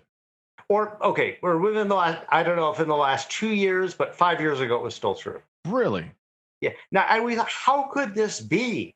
Given how many women have entered the labor force, gotten college degrees, have work experience. Exactly. Yeah. Yeah, and so our book is answering that question, and we answer it. And the reason is, 40 years ago, single parent families were mostly divorced women. Mhm. Now they're mostly women who give birth out of wedlock. 40% of births in America occur outside of wedlock now. Really? Yeah, stunningly high number. Wow. That's first time Yeah. I've heard it. That's very Oh, surprising. wow. Okay, yeah. Wow. It's a little lower. It may have dipped to 39 after a peak of about 41 or 42. Probably because access to long-acting contraception is Yeah. it's probably yeah. Um, That's super fascinating. yeah, that's high, and we can talk about how it got that high. It's actually uh, the best explanation came from our incoming Treasury Secretary. Interestingly, Janet Yellen, Janet Yellen. Yeah. who did a really good paper on it about 25 years ago. But anyhow, we looked at this and said, how could and what our data show is that divorced women look a lot like married women, minus the husband's income. Hmm. So they have a little less education, just because people with less education are more likely to get divorced. A little less education, a little less work experience, but they look pretty similar demographically. Hmm. women who give birth out of wedlock look totally different in every way. How so? Yeah. You name it, they look different. They have far less education, far more likely to have grown up in single parent families themselves. Hmm. Here, I'll make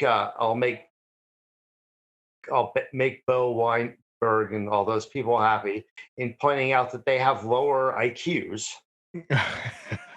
I ran those data. Uh, I have a fan. Let me tell you my fantasy real quick about that. Real side note, real quick. but I would totally have a conversation. I would have a moderating conversation between you and Bo Weingard. The three of us have a yeah, conversation. You guys can fight it out, and I'll referee it. that'd be great. I would do it in a heartbeat. Let's do it. I would do it. Let's do it.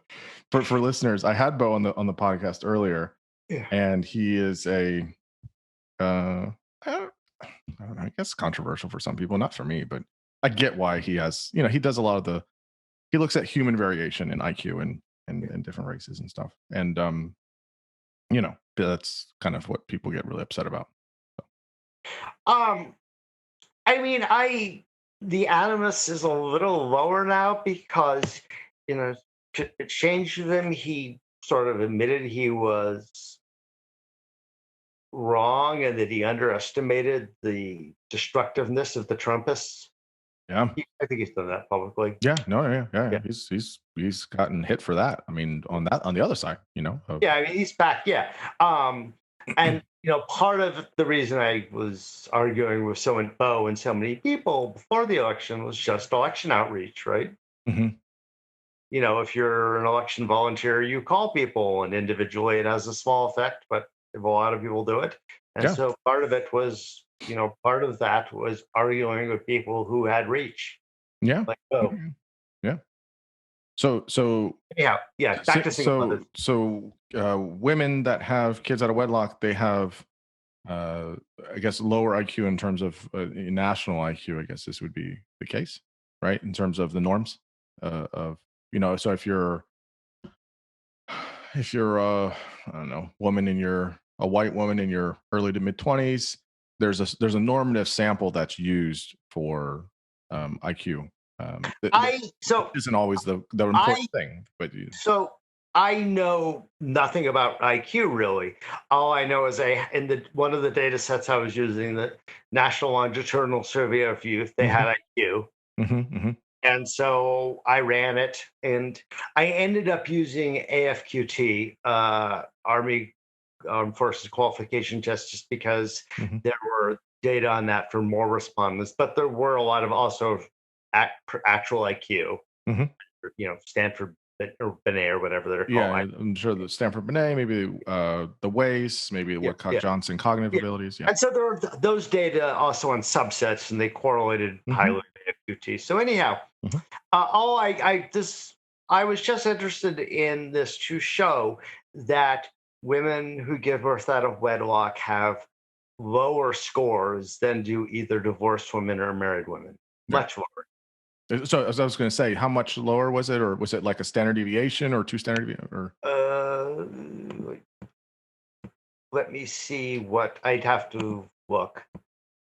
Because my inclination is that obviously, so I won't get into this, but there's a difference between, for a lot of people don't know this, but that there's a difference between intelligence and difference between academics.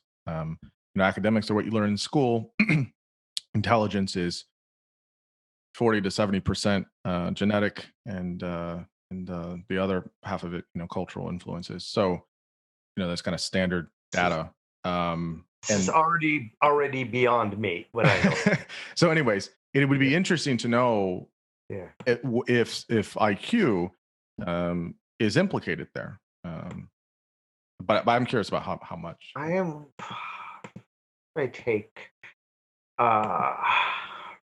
Where is this?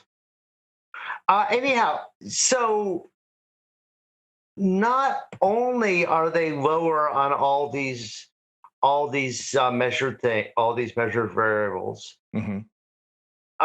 but also their they grow up with far less human capital. They're less likely to grow up in families that have library cards or newspaper subscriptions. Also, their returns to human capital are lower. So Mm. a college education is less remunerative Mm-hmm. for a woman who gives birth out of wedlock Mm-hmm. than it is for a married or divorced woman. It's so interesting. Yeah. So, um, this is why that five times, Has, that five, has stayed, yeah, right? state, right, is, Yeah. we've, we've gone from a population, we've gone from a population of mostly divorced women to mostly women who give birth out of wedlock. And it sounds like there's just more variables that are implicated Yes. for this, for these. Yes. No, you're absolutely right. Mhm. Um, oh, I'm gonna have to look for a while to actually find. That's okay. How, how You much, can all send right, it. You can send it to me okay. later. Okay.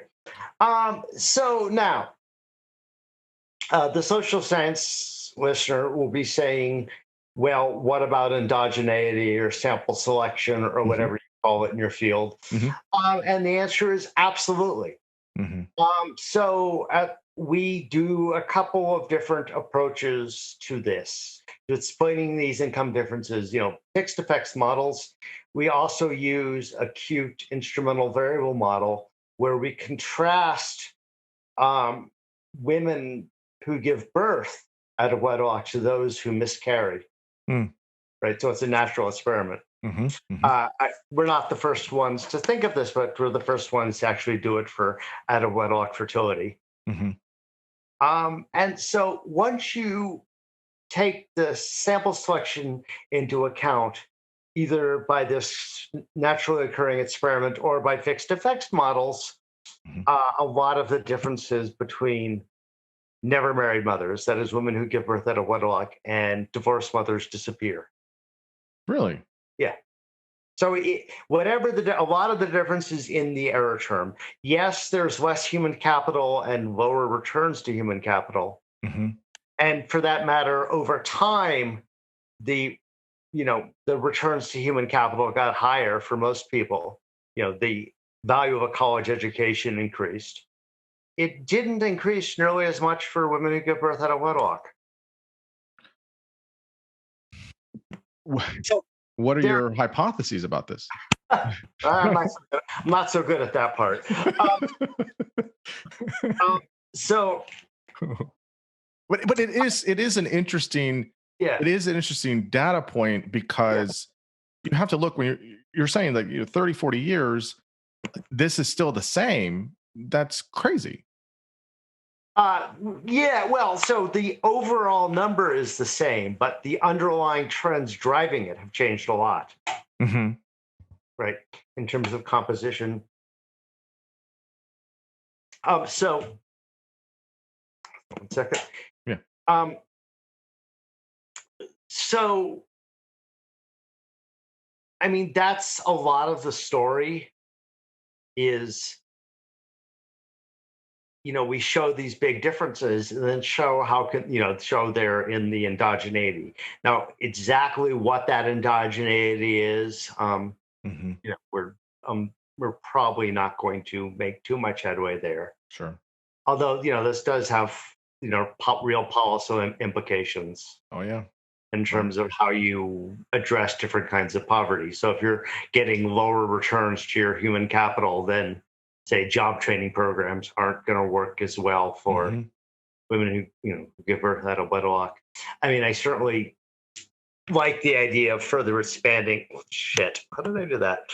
Further expanding access to long-acting contraception. I guess in terms on the data point, where do you see it going? Do you see it continuing and maintaining this way? Fuck if I know.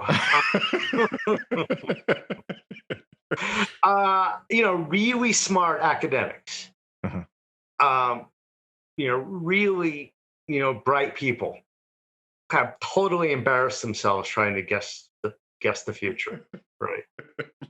and I'm not, people much smarter than me, much more distinguished than me, have tried to speculate about what the family is going to look like. Yeah.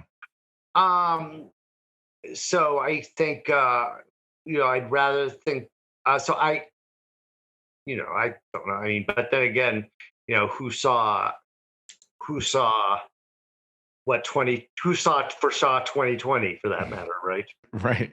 The conflagration of shit shows that it was. Hmm.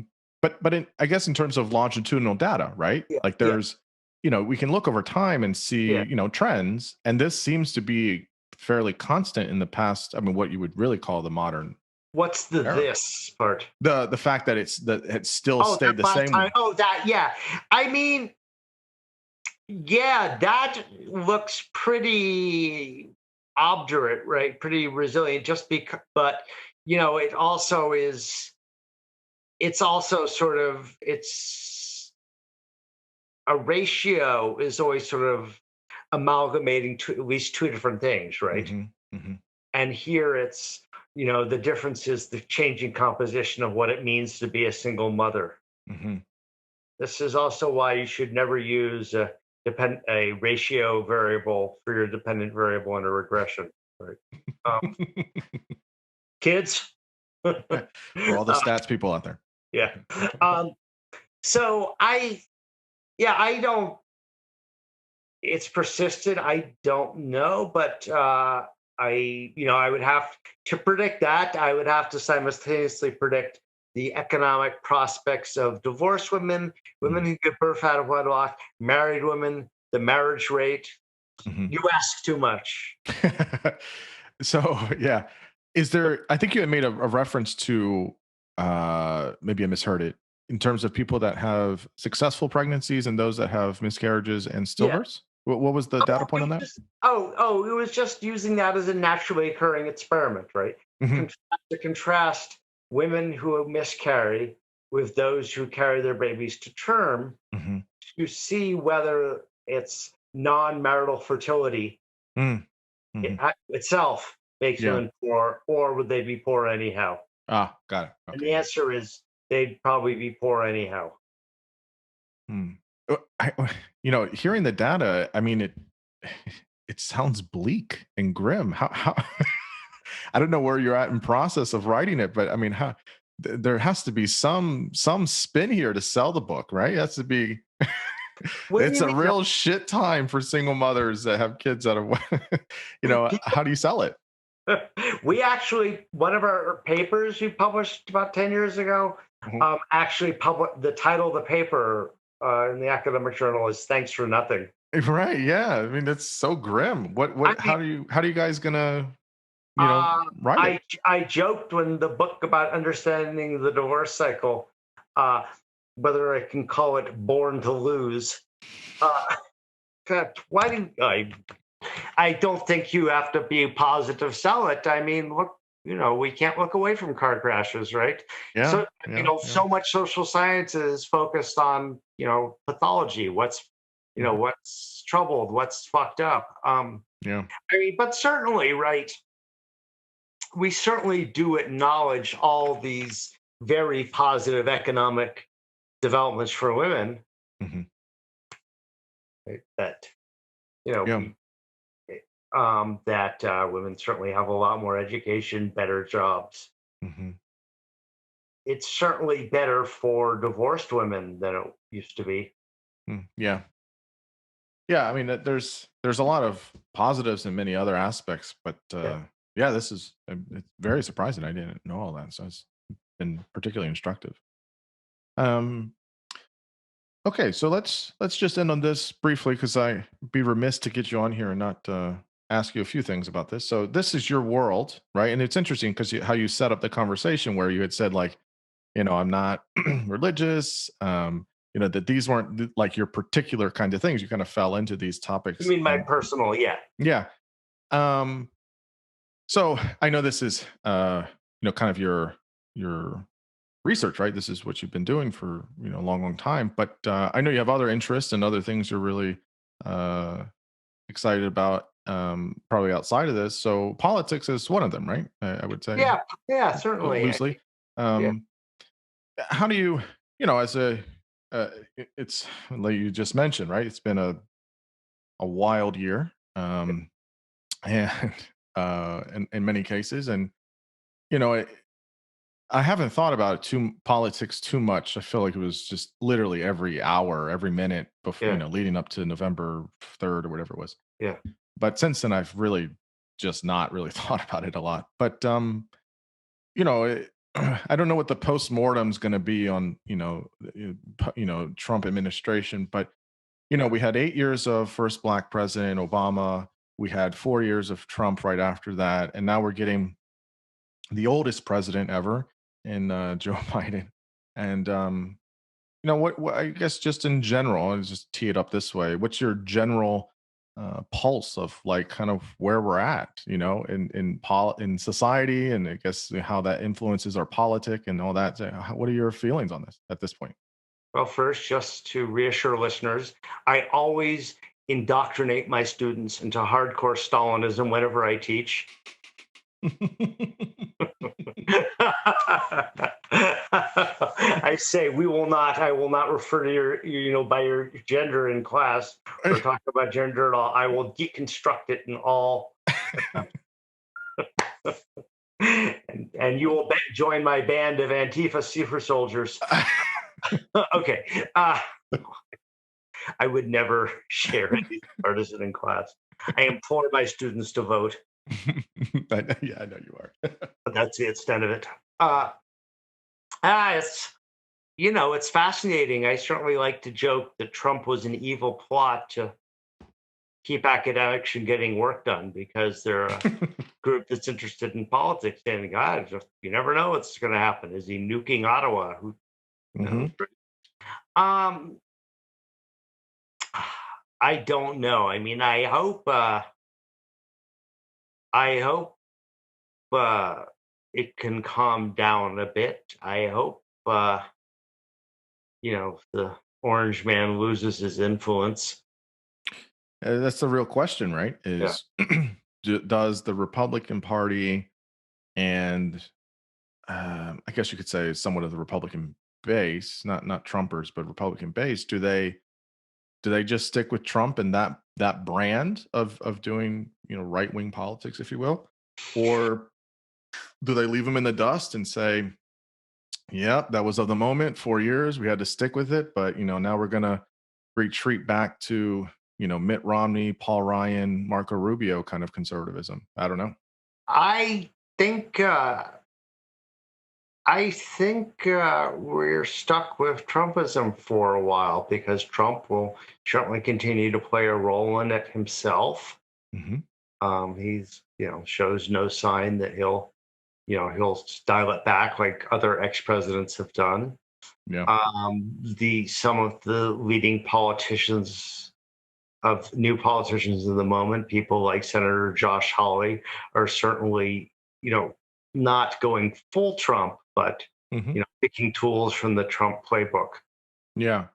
There's an element of populism that, I think Republicans probably said, hey, he won in 16 and, you know, he got 75 million people that voted for him in 2020. I mean, I am troubled even using the word populism sure. Yeah. because while he certainly made some populist economic gestures in campaigning, he governed like the Paul Ryan candidate with all the Hmm. traditional, except for the trade war. Uh, Yeah. Yeah. That's fair. That's yeah, fair. I think campaigning wise, it had a populist feel to it. yeah. I But mean, he promised higher taxes on rich people that he wasn't going to deliver. But right. But I think actually how he governed was pretty.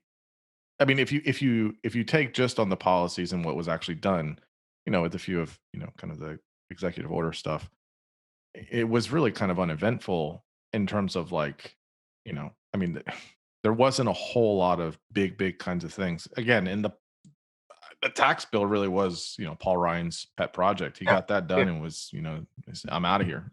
yeah, So, I would agree with that. And are you, I mean, I think you're fairly liberal. yeah. Oh yeah, wife. Oh, Um, my wife. Yeah,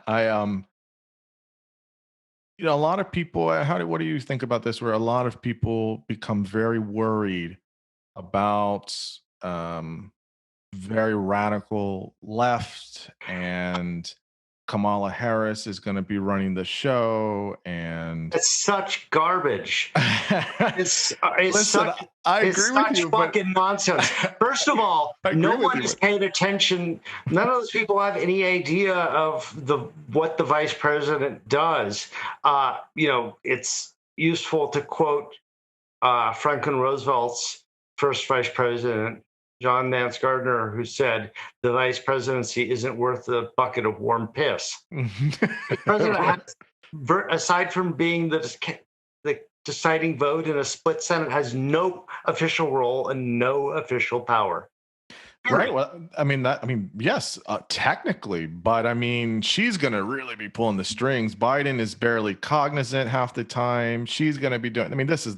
Okay, so we had a president who was barely conscious, and that's Woodrow Wilson Mhm, after a mhm. stroke. Yep. Yep. And the vice president did not run the show. That's just not how the day-to-day structure of executive governance is set up. No, in that case, the chief of staff and whoever else sees the president on a regular basis will Mhm. be running the show, not the vice president. Yeah. That- No. That's just how the government works. This is exactly what I tell That's people why as it's well. such I nonsense. I tell them this as well. I say, I mean, I vice president is really, again, kind of from the Senate tiebreak thing is Bucket of warm piss. it's it's just, I mean, John Adams, I mean, said, choice words about it as well. It's just a worthless kind of position. And, okay, fine. When I look at Biden's administration thus far, and I mean, he's pretty much essentially filled his cabinet with 3 or 4 people. eh, It's a bunch of centrist, pragmatic institutionalists, more or less. There's no radicals, there's no AOCs, there's no Yeah. progressives. It's just a bunch of, boring centrists no one's ever heard of to run government. I I mean, wouldn't say no one's ever heard of them, uh, well, but people. yeah, I mean, he did not pick unknown people. Right, right. Like, He but didn't pick, he didn't put Bernie and Liz Warren and, yeah, some of the other people that ran, there's a, few people that he did, but, and like people that are within, Washington, or people that have, a little bit knowledge of this stuff will recognize some of the names. But I think most people would be like, if I asked, 80% of my family members, they'll be like, yeah, I don't know who any of these people are. yeah, yeah. Which is fine. I mean, That's true of that's, most cabinets, right? well, that's right. That's true. Yeah, So I just, I don't like, kind of dismissing people's concerns, because I think there are some concerns with some radical points of it, but I just don't see it. I don't see it being that way. I see it as no, analogous in some ways to, an Obama third presidency. Hopefully, a yeah. little bit better on the I foreign side. hope on economic issues it's to the left of you know Obama, but I think he will be Yeah, just because it's what the country needs at this point. yeah. But Biden himself, was long a very, very centrist person. I mean, that's A, what I told people. a bellwether senator. Yeah, I've told people this. I'm like, it's Joe Biden. It's the most centrist Democrat we've had, that's still around. I mean, there's nothing, that whole like recycled communist socialist stuff. I was like, wow, this is a stretch. No one believes this. I mean, Republicans have been saying that shit for 60 years, right? Yeah, it's a rinse repeat kind of, Yeah, let's pull out the greatest hits, let's scare people with the 1950s Red Scare tactic. And it's like, yeah, yeah, yeah, let's get some new material, guys. yeah, I mean, if it's legitimate, and even with Kamala Harris, I mean, I'm not her biggest fan, but yeah. she's a neoliberal, like on her record, and she's not like this crazy radical. I just, No, I mean, my biggest complaint about her is she seems a little more transparently self-promoting. oh yeah, But I mean, you have to be self-promoting, so we'll see.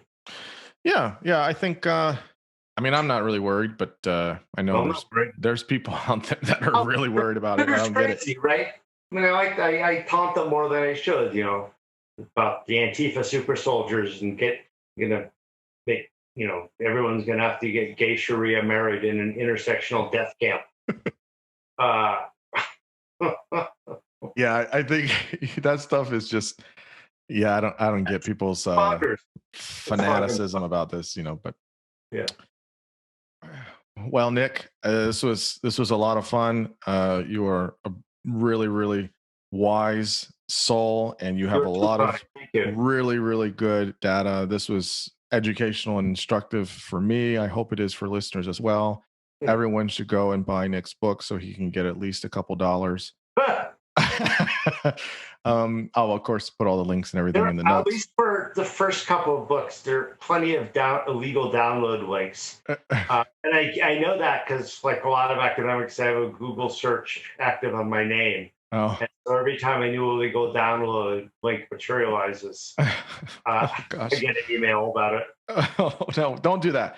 Go buy his books. But no, this is great, and would love to have you come on again, whether it's you or you and one of your frenemies. So sure, yeah, I'd be happy to come on with Bo. Yeah. Sure. Well, this is great, man. I really appreciate you taking your time. It was fun. I appreciate that. Yeah, of course. And I will see you on the internet. All right, man.